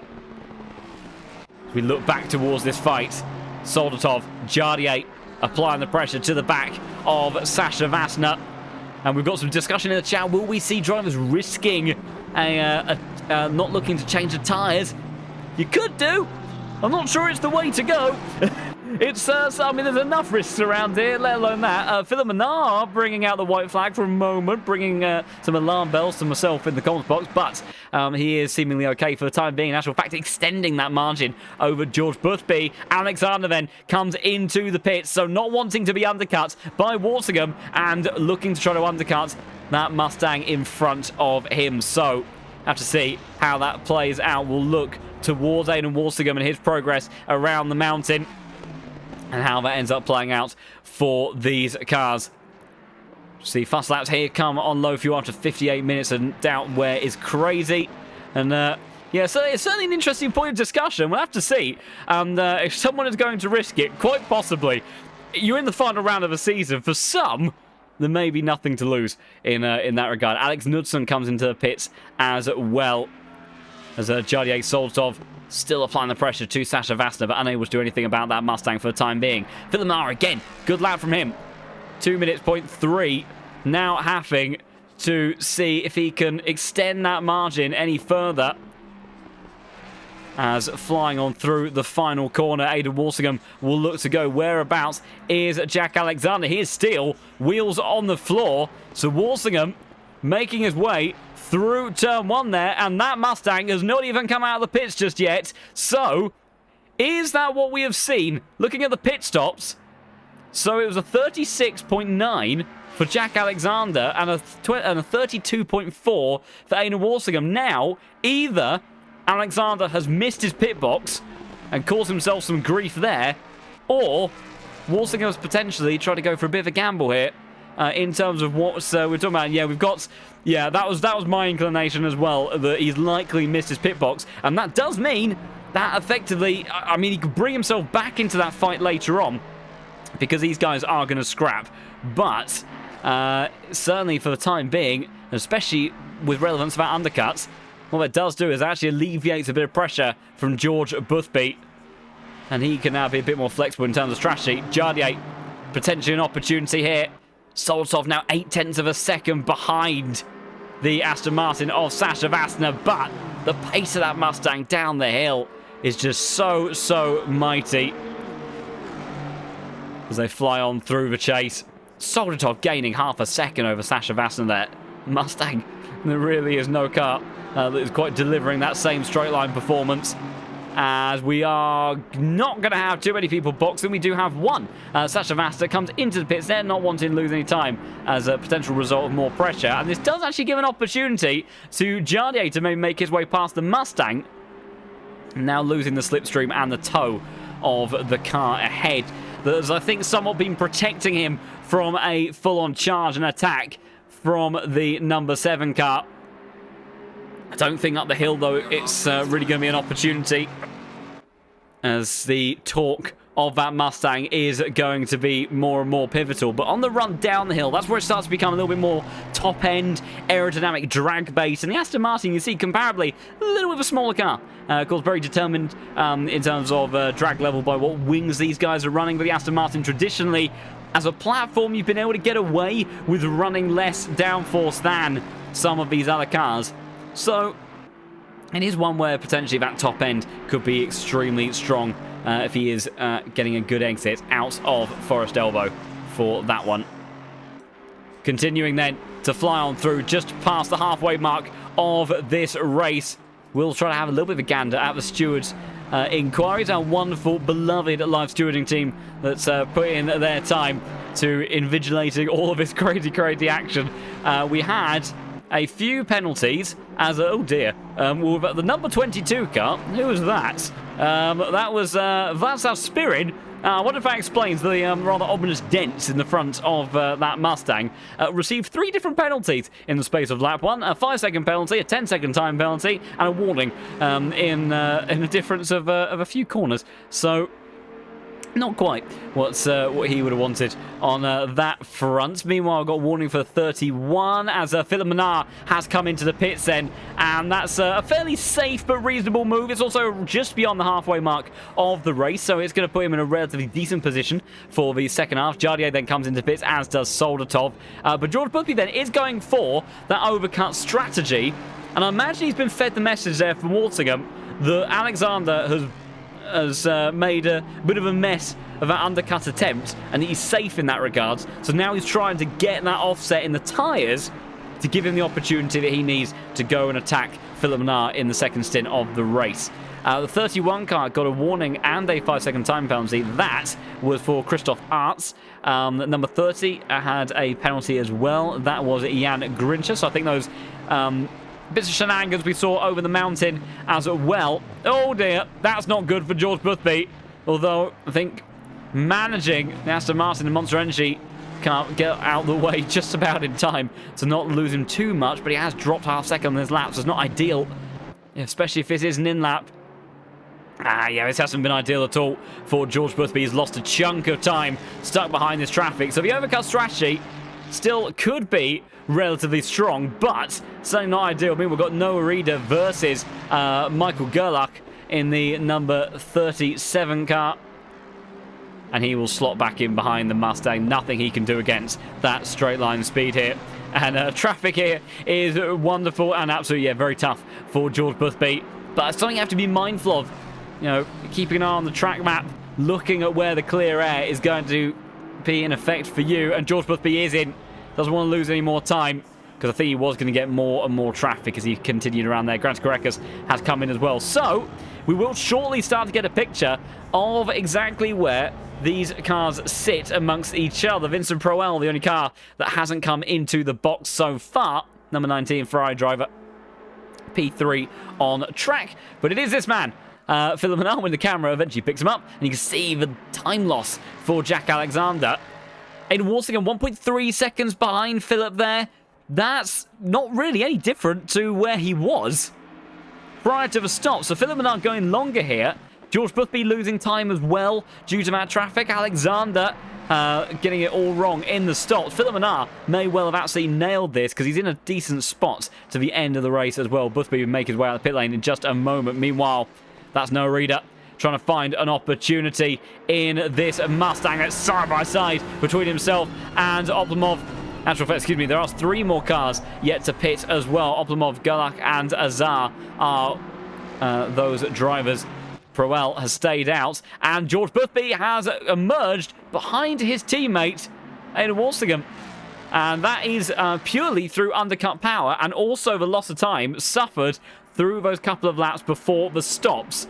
Because pit stop-wise, Philip Menard was in the pits for 32.1 seconds, and Aiden Walsingham and George Boothby only lost 2 or 3 tenths relative to that. So, not a good stop from these guys in order to try to jump their way up the order, but that has certainly put Philip in a very strong position. Even Grant has got past Jack Alexander. He did indeed. And Alexander, still with the fastest lap of the race, he'll be hard charging his way towards these cars, but admittedly last time around he was half second slower than Aiden Walsingham actually, so might be Jack Alexander's charge unfortunately coming to a close, and it does look like no one has risked the zero tyre change strategy here at the mountain. We do have a few more cars still completing their pit stop further down the order, but I don't see any remarkably short pit stops from anybody as it stands. So it does look to me as if everybody went for a pretty standard change of tyres there. And that was that. Tyre warm-up seems to be a little bit slow around here. And as such, Aidan Walsingham has managed to continue to close that gap to Philip Minnaar. And now finds himself just under a second away from the lead Mustang. Of course, Philip Minnaar was leading in the opening half at Kyalami last week. And then Boothby got the undercut, nailed it to a T, and then ended up in the race lead and then led that second stint. This time around, Philip Minnaar back in the lead again. He held them off for the first time. Now he's got to do it all the way to the end. 38.5 minutes of action left to go. As... and yes, I imagine it's a pretty interesting time around the mountain as using tyres that have aged for that long. It's tricky enough for these drivers to keep it on the black stuff with the types of tyre where they end up running into. And even just the circuit on a whole, it's such an incredible place. We'll go on board with Aidan Walsingham as also Sam Gaskell further down the order, I can tell you, has undercut Michael Frey then. 4 seconds ahead now is the Lamborghini driver, as Jardier also closing up the distance and the gap to Soldatov. He pitched on the same lap as Soldatov there. Samir Foch could also be in with an opportunity to get past Vincent Proel, who's just emerged out of the pit lane and the inside line. And also, of course, tyres are up to temperature. Should make this a relatively easy move for the number 14 car. Gets himself up into P16. Meanwhile, Aidan Walsingham really coming alive in this second stint and is applying the pressure to Philip Minnaar here. This is not over and done with just yet, and George Boothby, we're very interested to see how this plays out. It's 37 minutes remaining. He's already brought that gap down by around half a second in a couple of laps. So there is definitely opportunities here for squabbles and changing of position to the very end of this race. I don't believe we've had any brake pad crises this week, but who knows? We could all of a sudden have a car absolutely shooting themselves off at chicane after the chase. Certainly is somewhat of a tradition in terms of celebrations to launch a car in that direction.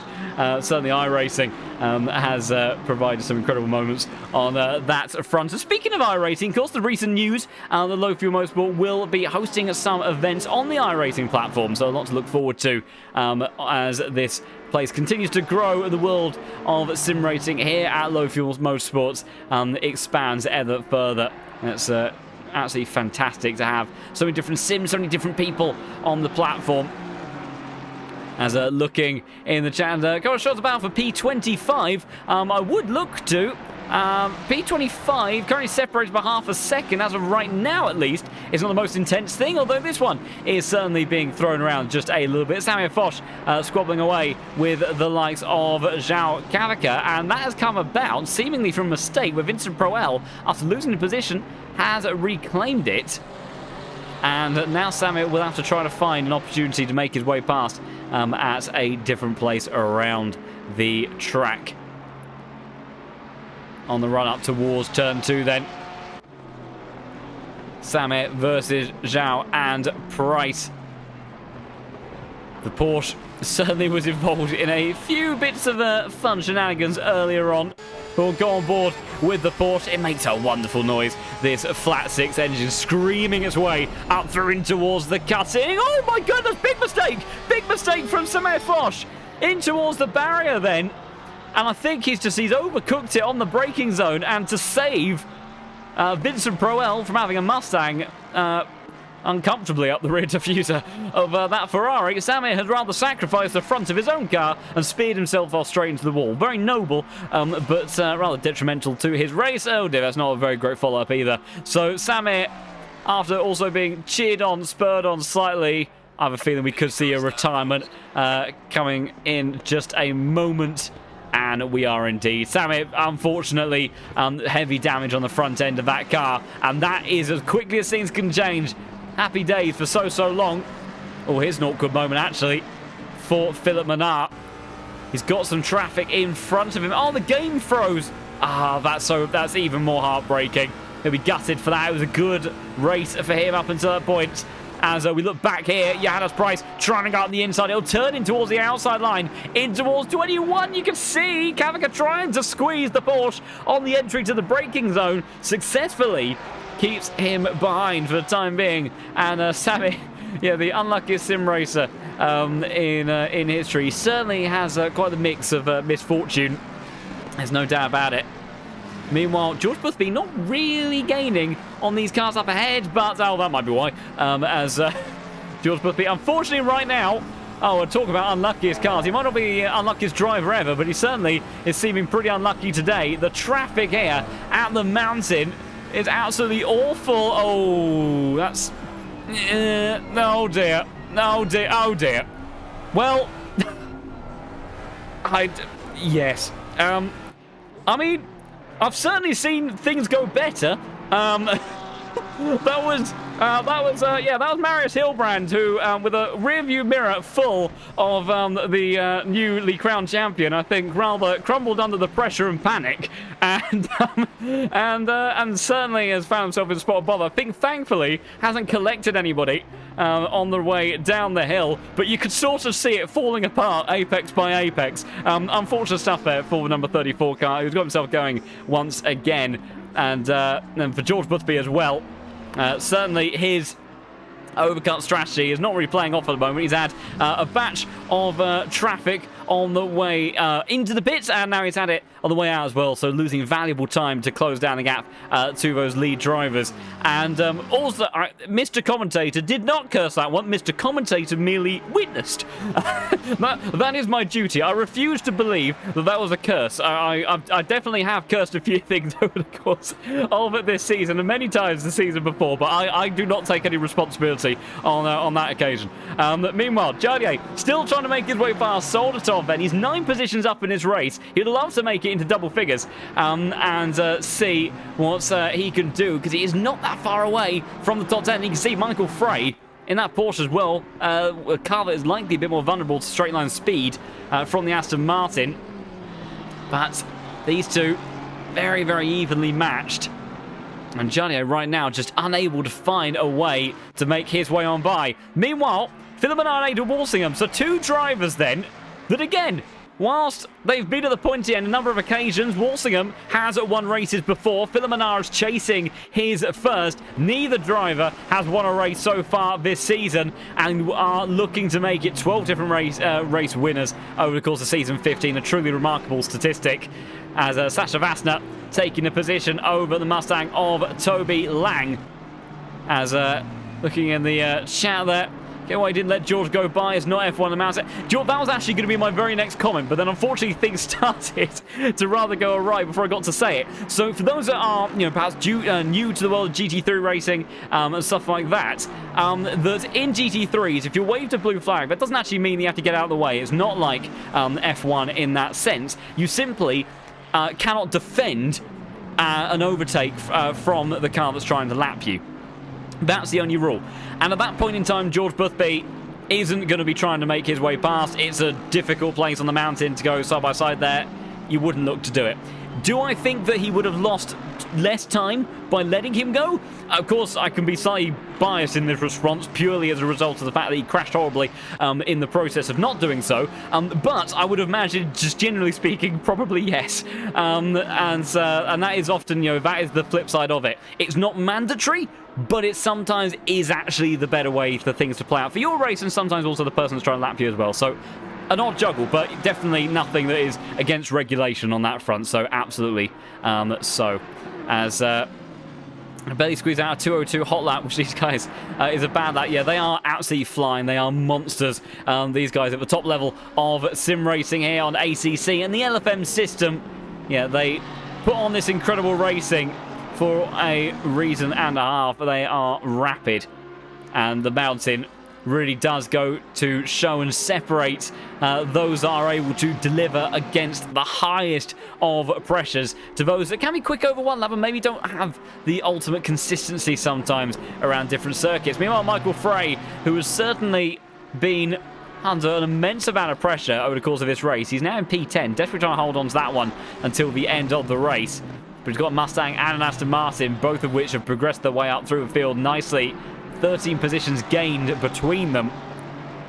So it's going to be a tough ask for Michael Freight to the end of the race. We'll go on board the rear diffuser of the Porsche as he screams his way over the top of the mountain. And you see the torque of the Mustang continues to just gain and gain and gain. Now here the Porsche should start to gain a little bit back. Can sometimes be a bit nervous through here. Confidence under braking from Soltop, but then look at the Porsche acceleration. Starts to just pull away, but the net advantage definitely is still towards this Mustang.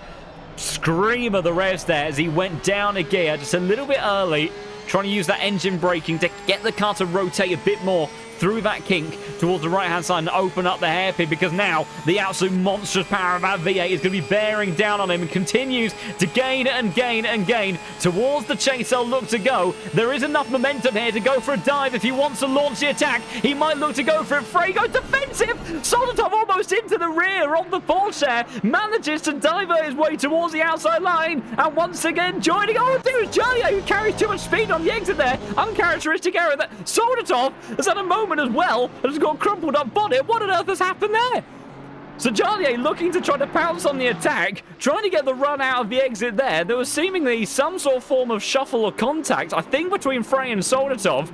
And I guess what incarnation has absolutely spoiled the money. Soldatov's come out of that one with a heap of damage on the front end of that Mustang. It's going to leave him vulnerable, I think, to pressure from Martin Lawrence, as Jolliet now gains a position. A little bit of contact for him on the side of the car as well, but importantly, if he is able to then hook up that pace and get up to the rear of Michael Frey, maybe able to make a move onto the Porsche. Meanwhile, Vincent Proel and Toby Lang squabbling away as well.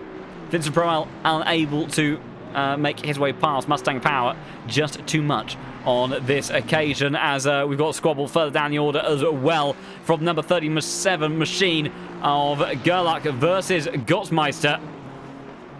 These two delivering some fantastic racing as well. Fantastic also to see, just, you know, even down at the lower end of the grid. Sometimes it may not be your day, it might not be your favourite circuit, track combination, or whatever, but you can still have some wonderful racing. And these two showing just that. Funny to me that Jolliet drives exactly the same way in a real race car as he does in a virtual one. That's, well, you know, we were mentioning that, you know, the skills aren't very much transferable. Yes, definitely reflected from one to the other. Gerlach unable to find a move there. There's a yellow flag for somebody. Who on earth was that for? I think it was for Pusacchini. As meanwhile, Martin Lawrence has got an opportunity here, and that is over the wounded car of Soldatov, who is unsurprisingly going to be dropping back, I think, bit by bit relative to those around him. And it'll be Sasha Vassar, the next car on the charge, to try to make a move past the rather wounded Mustang. Also needs to try to catch up with some of these stewards' inquiries. We've had some warnings thrown around for some other cars. Warning, warning, warning, warning. And that is about it in terms of most things of relative meaningfulness. 26 minutes to go as Bentley Kangaroo arrives. Martin Lawrence, yeah, absolutely. The leading Bentley, of course, now after Mr. Carpet's rather unfortunate moments over the course of the top of the mountain. Just outside of the top 10, up 2 positions, but who knows, could find some opportunities late in this race, depending on what sort of shenanigans end up taking place. Vincent Proel on the charge once again, trying to go around the outside, now towards the inside line, goes very deep on the brakes, he's trying to force the issue. He has forced the issue. Toby Lang has to give him the room, otherwise there was going to be a collision there, and he gets the move done. Aggressive, but I have to say calculated. He did nail the apex in towards turn 2. So Proel getting the job done at a part of the circuit where the Ferrari was stronger. And yeah, Toby Lang was very, very nearly in the wall there. Thankfully, they managed to keep it out by just a smidge. Now, incredibly, the battle for the lead is our closest fight on circuit. And whilst, you know, Busby, Alexander have removed themselves as contenders, Aidan Walsingham being just kind of lurking in the shadows. of this one in the opening stint, has certainly found himself in prime position here as Johannes Price has brought out the yellow flag. Oh dear, that's a bit awkward. And number 24 car, Van Rossen's on his way. Get out of the way, get away. He's going to manage to, I think, just about. Thank goodness. Number 20 car running into trouble over the top of the mountain there. But they will continue on. Meanwhile, Solstov now losing out to Sasha Vastner. Nothing he can do there against the Aston Martin. Unusual feeling, I think, in the cockpit of that Mustang to actually be down on straight line speed to another car. So unfamiliar territory for Solstov, but unfortunate stuff there. Oplomov here in the 26th spot on the grid, the Aston Martin car that we see. That has actually gained 10 positions here from the start of the race. So challenging, Jardier, for those biggest movers through the grid.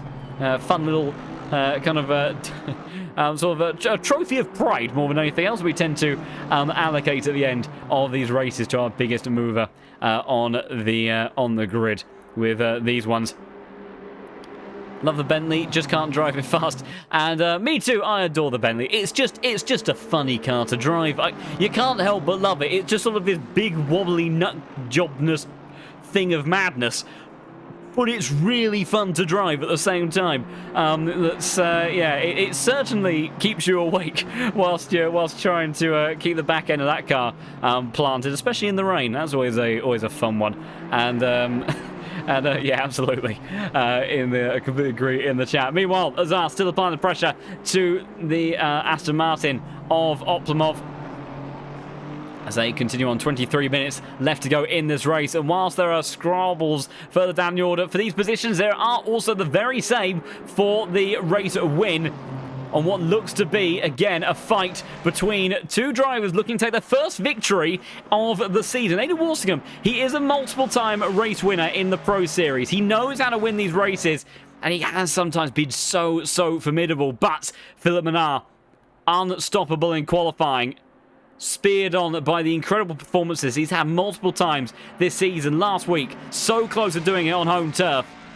Now, with 22 minutes left on the clock, trying to find a way that he can bring this one home. Ended kind of hanging with Philip, but not quite enough to challenge, absolutely. Needs a mistake, an opportunity. Of course, he has got worse tyres as well, so there's not an offset that's going to kind of, come to fruition as time comes on. As George Boothby, he's not out of this just yet.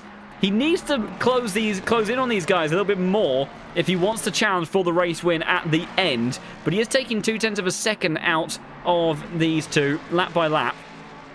But he would need them to fight in order to challenge for the race win, I do believe. If also crashes Menard, still manages to a P4, he can get P3 in the championship. So a pretty unique set of circumstances there. I imagine if he did crash into Philip, that penalties-wise, it would be unlikely that he would retain such a position, but who knows? Meanwhile, Solstov now being overtaken by Vincent Proel on the charge as he gets up into P14. Solstov in for a little bit of a disappointing and saddening remaining 20 minutes of the race. Meanwhile, Jardier's charge towards the top 10 is firmly locked in place here. He has closed up to the back of Michael Frey as Sparks absolutely flying through. There they go.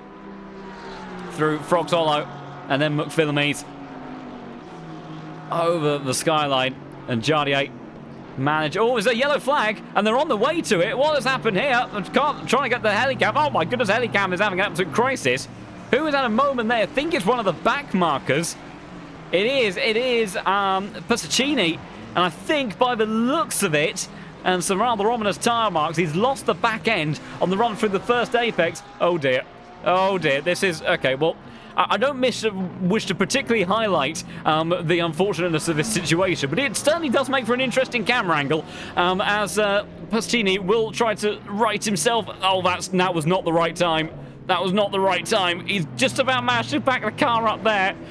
It's a 17-point turn for the McLaren. We've got the number 33 on the way now. Hopefully they'll squeeze on by just about. There they go. Two more cars making their way through here. Where are our race leaders by any chance? They're not quite approaching there. And he's underway once more. Somehow that hasn't managed to keep on going. Of course, an unfortunate mistake that he will have be kicking himself for. But thankfully, after a rather painful time up on the mountain there, trying to get the car back around, he managed to stay out of everyone's way, and thankfully no further incidents with that. Of course, Bathurst, particularly if it does happen in the early stages of a race, it's so often a place where things could just have a complete meltdown in the early stage of the race, where the chaos can take place. And we need to teach some 360s in these cars. I have seen some interesting racing lines actually into Skyline. It wouldn't be the first time, but unfortunately, when you're at that much of a stop, it's especially in the McLaren as well, it's not exactly a car that is too eager to spin up its rear tyres, actually. So it's kind of about the worst combination of factors there, but thankfully has managed to get going once more. Azar still trying to hunt down Optimov in that Aston Martin, as is Toby Lang on the rear diffuser of Soldatov. Jardier, not the best lap for him last time around, has dropped back a little bit from Michael Frey as they continue on, as also Aidan Walsingham losing a bit of time as is. You think Toby Lang should be able to make his way past Soldatov on the next straight. Of course, that car running wounded. Have to see if he can make that opportunity stick, as they just took a minute to turn around just to go into the pits. And that's a very good point you make. Yeah, that could have been the very safer and quicker way to get there. But yes, unfortunate stuff. Meanwhile, Lang closing in the slipstream. Soldatov, don't think we'll end up fighting this one too much. He does take the inside line, but he is going to brake very, very early. Toby Lang sweeps around the outside, gets a move done, and into the top 15 he looks to go. Walsingham once again on the charge, and Frey just hit Soldatov. Frey, I'm sorry, I don't quite understand. So we've got Michael. How can Michael Frey have hit Soldatov? Unless we're talking about two different cars here, because they were a little bit far apart on circuit in terms of... Oh, I see, sorry. The moment when they went side by side, I think I understand. I have a small brain, and I'm only going back a couple of laps. Right, so I think at the moment when they had the initial contact, where Soldatov got damage, that Frey made the contact into Soldatov, and then... it was a case that Soldatov just had very little reaction in the cockpit of that Mustang. I think I kind of understand what was going on now. It was the Jardier Soldatov Frey incident, but I think it was a rear bounce from the Porsche looking at the replay. Awkward stuff there. And unfortunately, sometimes when you do get those sorts of motions in the suspension, I mean, anyone that's been driving on ACC for a short while at some point would have run into this kind of kangaroo-like oscillation that you can end up in the suspension. Sometimes you kind of get that skipping motion that you just can't control. So if it was along those lines, it is very possible. And unfortunately, when you've got side-by-side racing like that, it's very easily done. And whilst I can't exactly repeat the last comment in the chat, absolutely, it is very easily done. It's these high-sided curves or any areas where you've got kind of these big dips in the track as well. It's often an easy way for those things to play out like so. 16 minutes of racing left to go then here at Mount Panorama. It is Aidan Walsingham versus Philip Minnaar in the battle for the lead. Both these drivers trying to take their first win of season 15. Philip Minnaar trying to chase glory to the top step of the podium for the very first time. As meanwhile, Soldatov losing another position. That's Kavika that's made his way through, as the Mustang continues to drop down the order. A big thank you for all of the incredible support over the course of this season, and tonight we did hit that amazing milestone. Let's see how many more of you we can get here on the channel, because if you are enjoying the action here in the Case King Pro Series in the world of low fuel motorsport, do consider supporting the channel. You can stay in touch with all the crazy action we have coming up, but once more, of course, when the season gets going again in a couple of weeks' time. I want to hear your thoughts then. We had discussions earlier on as to who was winning this race. Suggestions that George Boothby could be a repeat winner for the first time this season. He's still 2 seconds behind.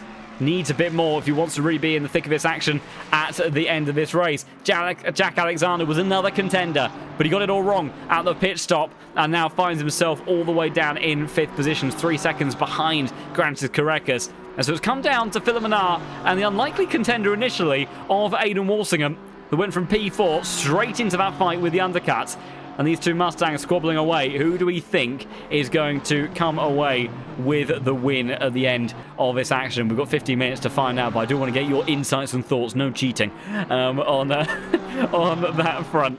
It's all very well and easy to say at the end, but certainly a tricky one to place your money on in the meantime. Jardier has closed up to the back of Michael Frey, and now finds himself in with a good opportunity of going for a move here on the board. Already started to gain on the slipstream. He's gained 10 positions so far this race, trying to make it 11. He's not looking to win today's race, but he might win the Jardier trophy. But Michael Frey has defended extensively this evening. Jardier eager on the brakes. Oh, it was a little touch there. There was a touch. There's a follow-up touch as well. Jardier just about holds on to that one. So does Michael Frey. And they escape relatively without injury. I'll see if the stewards have anything to say about that one. But that got a little bit too tight for comfort, I think. You know, Jardier just kind of kept on rolling off the brakes then. There was contact on the first part of the apex. That tightened up the line for Frey. Then caught Jardier, who maybe was a little bit too close to that right-hand side. It's difficult to say from the perspective we had. Our stewards, of course, they'll be able to go through and review things in far more detail. But they might just rule that one down to a racing incident. But Jardier managing to get himself up into a top 10. He'll be pleased with that one. As, let's say, he does now secure himself in position for the Jardier trophy, I believe, with that. Of course, if you're new to the world of ACC, the beloved streamer, there is this man on your screen at the moment, renowned for his progress through the field, and so often the biggest mover on the grid. Tank slappers for both himself and Frey there out of the cutting. And Jardier not always delivering his best in qualifying trim, but his racecraft, his experience on ACC is often a lot more than those he races with on the grid. And he's able to use all of that to his advantage to make the positions up when it counts, and cat-like reactions there from the Aston Martin on that occasion. Meanwhile, Spirin and Hilbrand having a little squabble. I think Hilbrand suffering over the last few laps. 204.7 on the last lap there. Caused heavy damage on board the McLaren after his incident earlier on. And Walsingham and Philip Menard then still only separated by 0.4 of a second. How incredible is this? 2 weeks in a row, the battle for the race win has gone down to the wire between two protagonists. We started with 4 this evening, which whittled our way down to 2, but the margin between them has been as tight as ever. One of the scariest and most difficult circuits to battle with, maintain focus on. But these two so far have done brilliantly. Walsingham using the undercut to make his way up to the rear wing of Philip Menard. But Philip, he's been unflappable so far, has a slight tyre advantage as well, giving him some valuable hundredths of a second over the course of a mountain section. Blinded somewhat by the sun. Here, the lift there. That'll be a little bit of that dirty air effect. What you gain in the straights from the slipstream, you lose over the top of the mountain in the dirty air. We're so careful not to overcook it. In towards the dipper they go. Patience here, down the gears. Neat and tidy stuff from both drivers, then using every single ounce of track. This is your closest fight on circuit as it stands, although there is a little bit of a three-way tussle kicking off further down the order. Soltov has lost out to Josef Kufel, but we have also got Knudsen under pressure here from Kufel as we start to descend into a little bit of early evening action. We won't make our way into darkness, but the glare of those lights start to illuminate the tarmac lap by lap. But the Porsche driver unable to make a move this time around, although there's a mistake from Knudsen. That'll be opportunity that he needs, and Josef Kufel doesn't hang about to ask any questions. He says thank you very much, goes on through, and we'll have to see, can he open up enough of an advantage by the time they get to the back straight to stay ahead. Meanwhile, Philip Menard continuing to do enough to stay ahead, as if anyone else's ears exploded like mine did a second ago. Welcome back to ACC. Been a while since we've had that, but the shotgun sound as powerful as always. I am now slightly deaf. Someone else has had a bit of a mare in the background as well. And that's good. Well, I'm glad it wasn't too loud for everybody else. But meanwhile, we'll turn our attention to the action that these two are putting on once again. Philip Menard defending those. Oh, Walsingham was thinking about it. He was really thinking about it then, as he makes his way on through turn 2. Philip Menard under an immense amount of pressure. What it would mean to him to round off the season with a race win. I think P2 in the championship is now secure either way for the South African driver. He's outclassed Eric Delfanta today. Nicholas Hoopen hasn't shown, and Walsingham not a close enough threat. So whilst P2 in the championship is secure, oh, that's a contact into the wall. That's what's saying about the dirty air. And Walsingham's been following him for a while now. He's got older tyres as well. The amount of times that Philip has been in this position absolutely has constantly found. I think, has there been some shenanigans in front of them? Or for a moment I thought the 37 car has had an issue on the top of the mountain. And we'll see what Philip can deliver. But absolutely, he has been at the top step of the podium with a few laps to go on multiple occasions. And with disasters taken away, fantastic races taken away from him, turned into disaster from contacts, moments, miscalculations. And it's never quite come together for him. But in the final season, final part of the season around Bathurst race circuit, he's hooked up every single lap. And as of right now, with 9 minutes on the clock, is in the hot seat to try to claim his first win in the Pro Series. But Walsingham, an experienced campaigner, the Veloce driver, a multiple-time race winner. He knows how to get the job done, and he was patient in the first stint. Didn't really look like much of a contender, a couple of moments, but he just hung back. He just was there or thereabouts. But in this second phase of the race, he has been an absolute menace on the rear of Philip Menard. We'll go on board with your race leader, because it is going to be an interesting lap for the number 6 car. We've got traffic that they are approaching on the hill, and I'd have to think that by the time they get towards the back straight, you can see the pressure being applied by Aidan Walsingham here.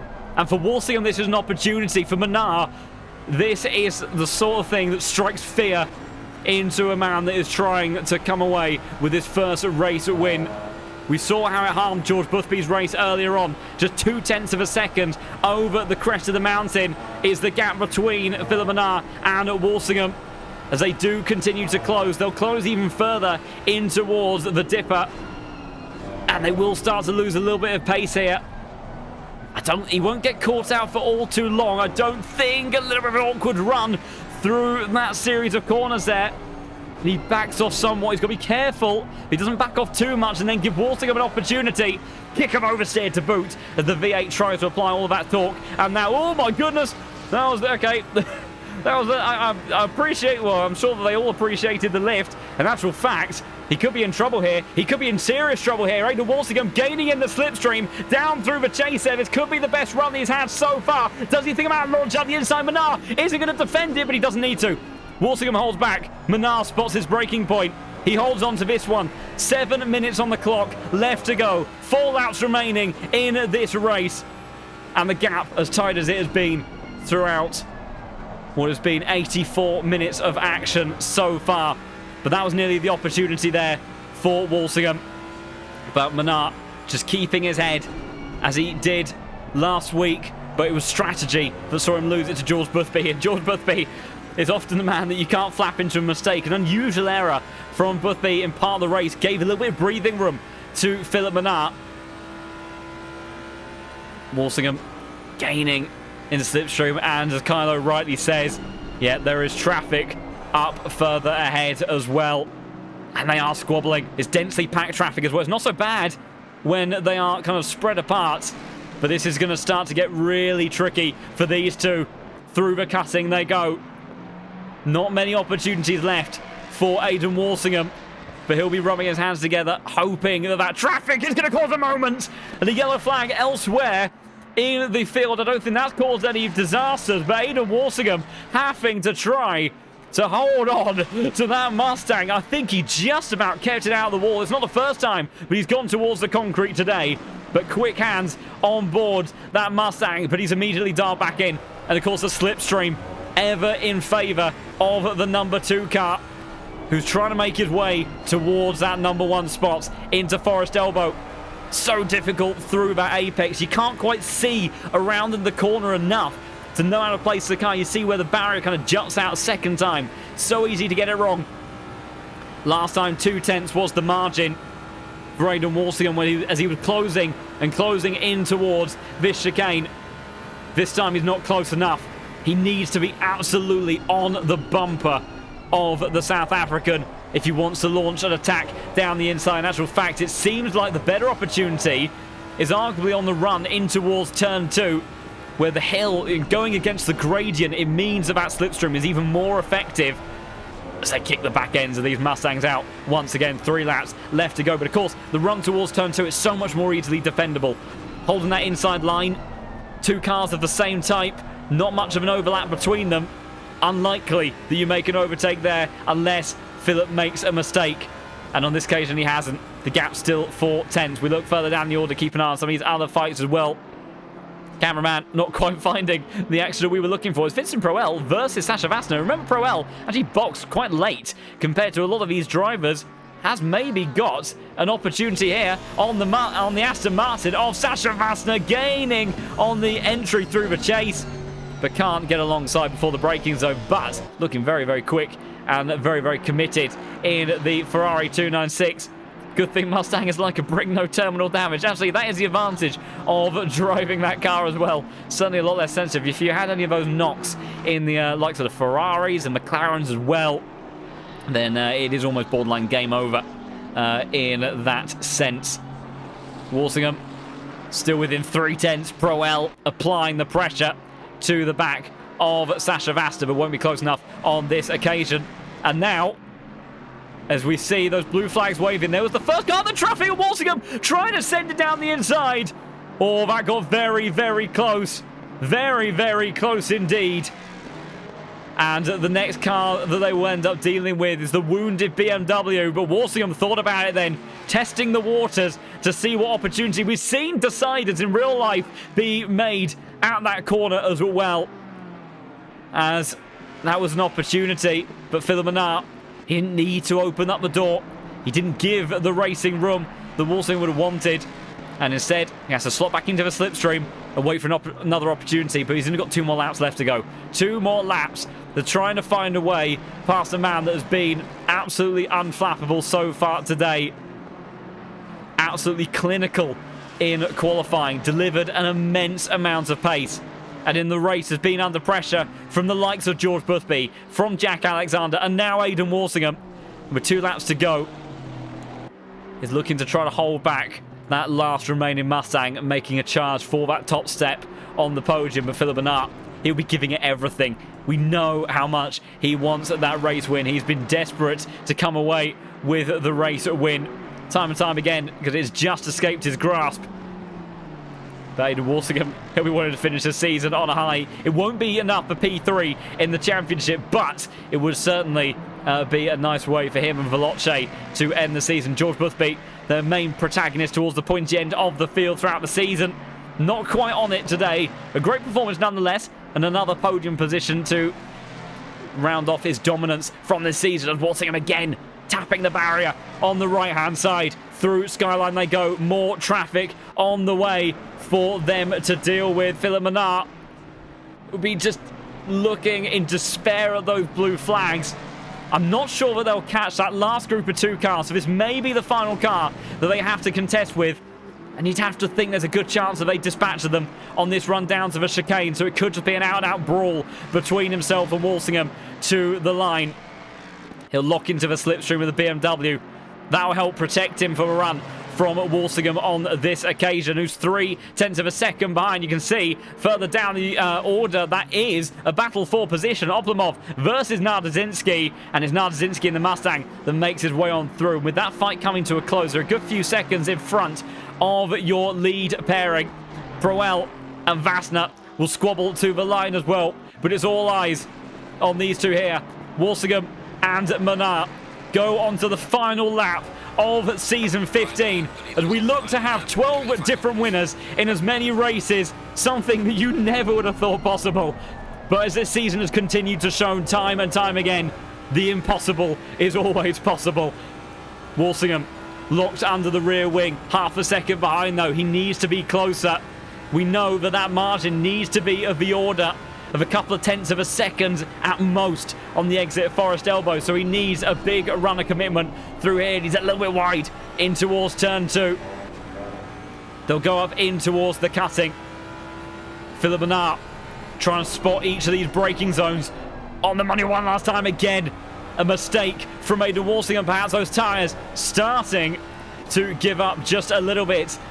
Phillips are that bit fresher. The margin now, 0.7 of a second. It doesn't seem like a lot, but in relative terms for Philippe Bernard, that's breathing room. That's enough space to not have to apply quite as much pressure on board that Mustang chassis as he has been for so many laps around here. It's been 90 minutes of racing so far, and in around a minute's time, we will know how this duel plays out. Walsingham giving it everything he's got over the dipper, but he's wide on the exit there of that. The traffic isn't looking to get in the way at Forest Elbow.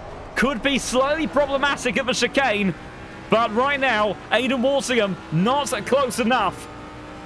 Philippe Bernard would just be hoping that there's no fireworks in front of him because there's a couple of cars moving away. Vincent Proel has got the job done on the run in towards turn 2. But Philippe Bernard then coming down through the chase for the final time. He sees the traffic ahead of him, but I don't think it's going to be a problem. In towards turn 21 he goes, into 22. One more corner to go. And we round off season 15. A man that has been contesting at the pointy end of the field time and time again, finally is going to have his day. He was on pole by an incredible margin, and with an incredible drive, he takes his first win in the Case King Pro Series. It's Philippe Bernard that wins at Mount Panorama. Walsingham takes P2, but P3. The fight outside the top 10 between Proel and Vassner will go to the line as well. No other squabbles, I think, inside of the top 10. Jarnier looking to hold on to P10. He's had a moment on the final lap. Marco Bischoff going very slowly. What on earth has happened to Marco Bischoff? Has he run out of fuel? I've got a horrible feeling. That's not sounding healthy. That's not sounding healthy at all. What's Narita going to do? Narita is going to run with his teammate to the line. The two Team Nitro cars. Wonderful, wholesome shots there as Bischoff runs out of fuel just at the line. Narita stays behind him at the end. Very, very courteous gesture from the two Mustang drivers. Jarnier gaining 11 positions. Takes the Jarnier trophy in fashion. Won't end the season with another race win, but certainly a drive that he'll be happy with nonetheless. Nonetheless, a place he loves so much. Sasha Vassner unable to get Vincent Proel in the end in their little squabble as well. And we look through the order. I can't see any more fights on circuit, so we will look towards this man, Philippe Bernard, the driver who has got it done today in incredible fashion. Put it on pole. The only car to make it into the 58, a time that even he couldn't beat himself. And he delivered a beautiful race to go with it as well, building on the confidence and the performance from last week at Kyalami. And of course, whilst we did congratulate him last season with another podium to round off an immense series of statistics here in season 15. 7 podiums and 12 top 10 finishes for George Boothby. Maybe only the one win from him, but still an incredible season nonetheless from your season 15 champion. So smiles all around. Of course, Philippe Bernard taking P2 in the championship with that performance as well. And Eric Del Fanta will be the man that takes P3 in the standings as well. P6 finish for him to round off the season, but Nicholas Huben not contesting, and Aidan Walsingham, I don't think, quite doing enough in the end to get himself into that P3 spot. But an incredible evening of action to round off what has been an incredible season in season 15. Immense. Absolutely immense. I couldn't have wished for a better way for the season to wrap up. It has been fantastic action from start to finish at Bathurst, which it just would be. It's what we know and love about this circuit, what we know and love about this championship and series, and I'm so glad that all of you guys have enjoyed it as well. We will look to have some interviews with our podium finishers from today. We'll get them in one by one. We will bring in the man that finished on the final step of the podium to round off what has been a cracking season for our champion of season 15, George Boothby. Of course, a race today where the result didn't maybe come with the same level of pressure as the previous 11, but this Bathurst, it's a mighty circuit to take on nonetheless, and throws up all sorts of challenges. So a tricky one for you in this evening. But P3, a great way to finish things off. How are you feeling?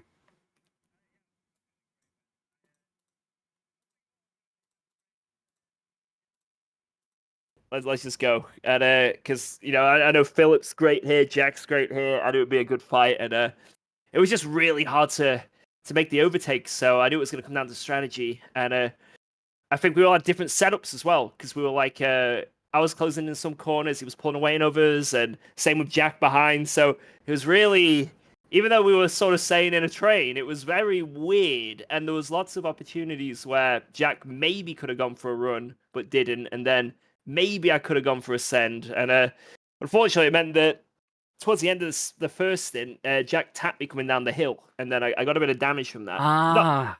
Not much, but it meant that I lost the back of Philip, and then I was like, should I fix it? Should I fix it? I don't know. Came into the pits, I didn't fix it, and then I was trying to catch back up to the other boys, but I just couldn't do it. It was so quick, and I was getting a bit unlucky with the back markers as well, but it's what it is. Philip was just on fire today. He definitely deserves that win. Yeah, we were wondering what happened in that moment that caused that gap, and that obviously suddenly put a very different perspective of what was possible in terms of strategy, because we were looking at kind of an undercut around the sort of 6/10 of a second mark per lap from the lap times that you guys were doing, and then for the first kind of 40 odd minutes of the race, whatever, it was about 2/10 between the top four from car to car, but then that gap opening up changed that picture somewhat. And yeah, Bathurst, a unique challenge in so many ways, but that traffic certainly being one of them. How difficult is it? How much of a high mouth moment is it when you come across some of those lapped cars over top of the mountain? And obviously, there was that McLaren in front of you at one particular time that had a bit of a mare, I think it's safe to say, in towards Skyline. How difficult is it to try to just keep your focus, judge in such a small space of time and also small area of track of where to go and to keep yourself all safe and okay on track? Well, you sort of can see when you're catching up to one of the back markers where it's going to be, and you're praying that it's going to be down that back straight, because then you can just use them for slipstream and actually gain time from them. But then when you're like maybe half a second behind them as you're going into the mountain, like going up the hill, that's when you're like, oh no. Because it's not their fault, they've done nothing wrong, it's just bad, it's just unlucky, innit, right? Just wrong place, wrong time. And unfortunately I kept getting that in the final stint, but it can get to people, and some people can then like make mistakes, send it on them on the mountain, crash, but you just can't do that. You've got to accept your fate, and and just overtake where you can. Just you don't want to pick up a penalty. Yeah, absolutely. It's Bathurst is one of those circuits where you can definitely never count your chickens in any good regard, because things can change very quickly. Of course, we've also had a fair few races where we've had complete blockages on the mountains as well. That always makes for an interesting scenario. Thankfully, no major pile-ups today in that regard. But yes, a very tricky race to navigate, and certainly I think summarizes the incredible theme of this season. Of course, rounding off the season, winning the championship after finally, so many times contesting for that top step, so much to be proud of and take away from these last 12 races. And, I imagine there's a fairly obvious highlight for you, but, what's your highlight of the season been, George? I think just getting that win last race was like I was just winning the season. Like it's feel like it's been so many years, but I always want to try and get a win, and even if it would have been weird to win a championship without a race win. So yeah, last week I proper sent it, and I think me and Philip were pushing the absolute limit of that car. So yeah, I really like that. And then just all the fun battles. It would be nicer if I think next season, hopefully the Ford might be brought back a little bit in terms of power, because obviously it's really fast, and that's obviously helped me a lot this season. But yeah, next season it'd be, if it's brought back a bit, it might be a little fair in that sense. But I just like battling, because all I've driven in the past is like McLarens, Ferraris, Porsches that are just so slow in a straight line. So to actually be able to overtake people, that is another highlight, I'd say. Like, and at Valencia, when I overtook Delfante and Huben, who were my rivals, that was like, I've never done that before in a race. So, a refreshing perspective inside the GT3 cars for this season. Yes, definitely. Yeah, from your perspective. Do we think that we'll see you in the Ford again for season 16? Yeah, so what I tend to do is do 2 seasons with a car. So I did 2 with the Porsche, 2 with the McLaren, 2 with the Ferrari. So I'll do another season with the Ford, and then see where I go from there. Fantastic. Sounds like a plan, George. Once again, big congratulations to you on another podium to add to your tally this season. And of course, an incredible season put together from yourself to claim that championship. George, thank you so much for all the action you put on for everybody. It's been an absolute pleasure seeing your rise to the top of this championship over the past seasons, and what a glorious story that you have been able to tell. So thank you so much. Look forward to seeing you for season 16 in a couple of weeks, and imagine we'll talk to you again very soon. Yeah, looking forward to it, man. Thank you so much. Cheers. Take care, George. You too. Bye-bye. Great stuff to talk to our season champion, and of course the man that finished on that final step of the podium, and continuing that amazing statistic from this season, and a driver that will, I'm sure, be extremely happy with the result, but maybe would have been wishing for just a little bit more. So close, Aiden. You applied the pressure in that second stint beautifully, lap after lap. We could see you giving it everything inside the cockpit of that Mustang, but Philip just did not put a foot wrong. He went that one step better from last week's amazing drive at Kyle Army, and he went to a top step, but still an immense drive from you. How are you feeling after that one? Pretty knackered. I came into this wanting to preserve some energy, and ended up having to give it beans in the second stint because actually had an opening and pop at the win. So first stint was pretty relaxed. Couldn't really make any moves. Jack and Philip both running quite a different setup to me and George, and we're just way faster than us on the straights. But yeah, they obviously had their little contact at the end of the first stint, and I thought, you know what, I'm going to try and undercut whilst they settle down again, and they both had really slow pit stops. So worked out nicely. Somehow managed to get onto the back of Philip, and yeah. Yeah, I mean, obviously, yeah, you were applying the pressure constantly. I mean, we did see a few taps of the wall over the course of the match. How much do you feel like that harmed the car, or was it still in a relatively good state throughout the rest of that second stint, or was it starting to have a knock-on effect bit by bit as the taps came in? It was pretty horrendous. I mean, it gets a lot worse as the tires drop too, because the tires they carry the car enough early stint to offset any damage, but when you start getting that understeer from the tire wear, and you've got a few knocks in the front right, it gets pretty horrible. And then you have the dirty air of the car in front, and whenever I was within 3/10 of Philip, I just had immense understeer. I couldn't do anything with it, and yeah, it was should have tried to keep it out the wall perhaps.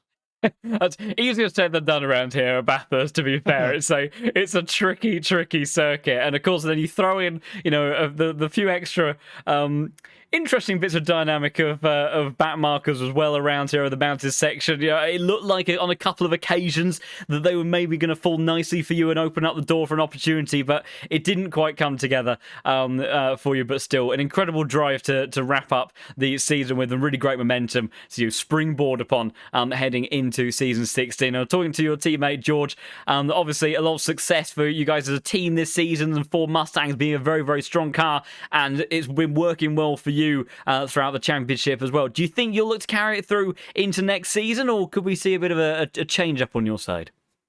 No, I'm changing car every season. I'm not touching this heap again. You review it in such a pleasurable pleasure. I'm glad to see you really enjoyed it. That's the words of a man that has enjoyed 12 races with this Mustang. Can we get any insight, sneak peek perhaps into at least maybe what cars you're considering taking next season, or is it a case you've got some evaluating to do? I have some evaluating to do. I really, truly have no idea, but it definitely won't be a Mustang. Yeah. Understood, Aiden. Fantastic season from yourself. I think in the end, narrowly missing out on top 3 in the championship, I believe, if I'm not mistaken. And so a P4 finish for you, but still an immense campaign over the course of these last 12 races, and some really strong points to end on for this season. So Aiden, big thank you for coming into an interview. Congratulations on a fantastic campaign, and look forward to seeing you in a new car for season 16 and how you get on there. Thanks so much, John. Cheers. Cheers, Aiden. Take care.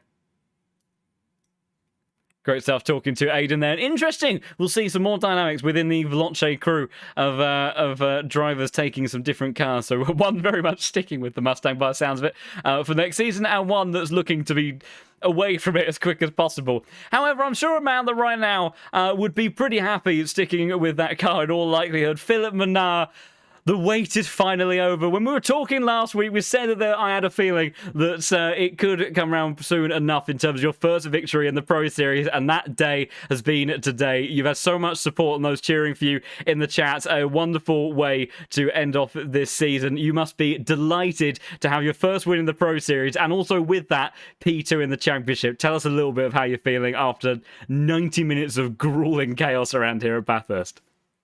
Well, I can't feel my hands right now. My wrists are extremely stiff. I think I zoned in so much trying to keep Aiden and George behind me.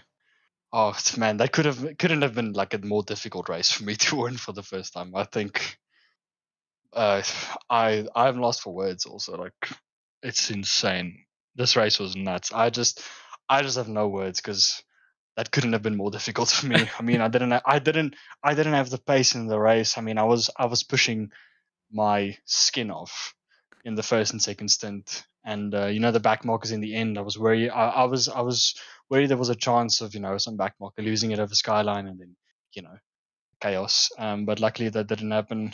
But whoa. I mean, just an evening of just incredible performance from you. I mean, let's also take just a little bit one back to qualifying. That lap, 58.9 around here, about 1.5 tenths clear of anybody else, and a benchmark that then you couldn't improve upon in those, I think, final 6 minutes or so of a circuit. When you hook up a lap around here, I think it's like, other than the Nordschleife, perhaps, it's just, I think it's one of the best feelings that you can get in sim racing. The margins are so fine. Pushing the limit is so tricky around here. What was when you crossed the line? Was the lap time? Was it a kind of, did you think that there was more that you could get out of a car, or was it a case of whoa, I've done something special there? Yeah, that lap was ridiculous. I surprised myself because for the first stint I usually take it easy, get a good banker in, and then the second stint I push as fast as I can. But I had such an insane Skyline, and my exit out of Forest Elbow was so good. I just couldn't match it for the whole remainder of qualifying. I was like, okay, well, I told myself I guess I just have to give up. I'm not going to beat this because I was a tenth down every single time I came out of the Forest Elbow, no matter what I did. Yeah, I mean, the lap that you put together, when we saw it go up on the timing sheets, I mean, you were already looking quick at the beginning of that session, but when that lap went up, that was a benchmark and a half for the rest of the field to take on. And and it's incredible sometimes what you can extract out of a lap around here when everything comes together. It's a beautiful and wonderful thing, and that was definitely an example of that. And yes, of course, the race, it's interesting, having watched your driving, you looked so calm and in control, not ever over defending from positions of attacks from the likes of George, Jackal supplying pressure as well, Aiden at the end of the second stint, never over defending, always doing just what you needed to do to place that car, nailed the strategy course. Some moments for George and Jack in terms of kind of their in laps, pit stops, things like that, but you were just consistent and on the surface level, maybe not feeling it inside the car, completely unflappable. But just run us through those thoughts in your head, those final sort of 3 laps, say, where you're having to deal with some of those back markers. You've got Aiden continuing to just apply so much pressure to the back of you, and you're knowing that being able to claim that first win is becoming even more in your grasp. Is it just, can you not think about it? Is it just full focus mode, or do the nerves start to cramp up the hands that bit more in the final corners? For me, at least, I was kind of trained like drilled into just shutting my brain off and just driving, just focusing on driving and not worrying about what would happen, like say a back marker crashing or Aiden outbraking himself and pushing my rear into a corner, or me missing my markers. I just shut my brain up and focus on my markers and look straight ahead, because if you look back, you're gonna fall back. It's something I got from karting, and something that our manager Fred actually like drilled into me, was to just shut my brain off and drive, and that helped a lot today. It really helped. I could imagine, and that is a fantastic pro, especially if for those that that watch at home and start to get an interest in terms of sim racing, seeing how the very best do it. I love that phrase. Yeah, if you start to look back, you'll start to fall back, and that is so true. And like I say, a pivotal element of how you ended up putting together your race today. Obviously, I know that you're going to relish in the joy of tonight's race, and of course your season campaign on the whole, coming away with P2 in the standings with that for a while. But I do want to cast your mind over to a couple of weeks or so time when we are back for season 16. Any ideas if coming back for the series there? Hopefully we'll have you there. Do you think you'd be sticking with the Mustang, or do you think we've had mixed opinions so far? George is definitely team Mustang. Aiden can't wait to get out of it. I'm not sure where maybe you sit in terms of that viewpoint. Yeah, I'm a bit split with that because I don't enjoy this car on race because it's so tricky with all tires, and you need to really drive the wheels off this thing. But in quali, it's fantastic, and you can't really overtake it because of the acceleration. And then my dilemma, the other side is my eyes on the Aston and potentially the Ferrari, which is a bit of a far stretch. But yeah, it depends on the calendar. I mean, we'll see in about 2 weeks. And I mean, I'm not opposed to the Ford. I'm still very much intrigued with the Ford, and I found a lot of things in the setup and driving style over this whole season.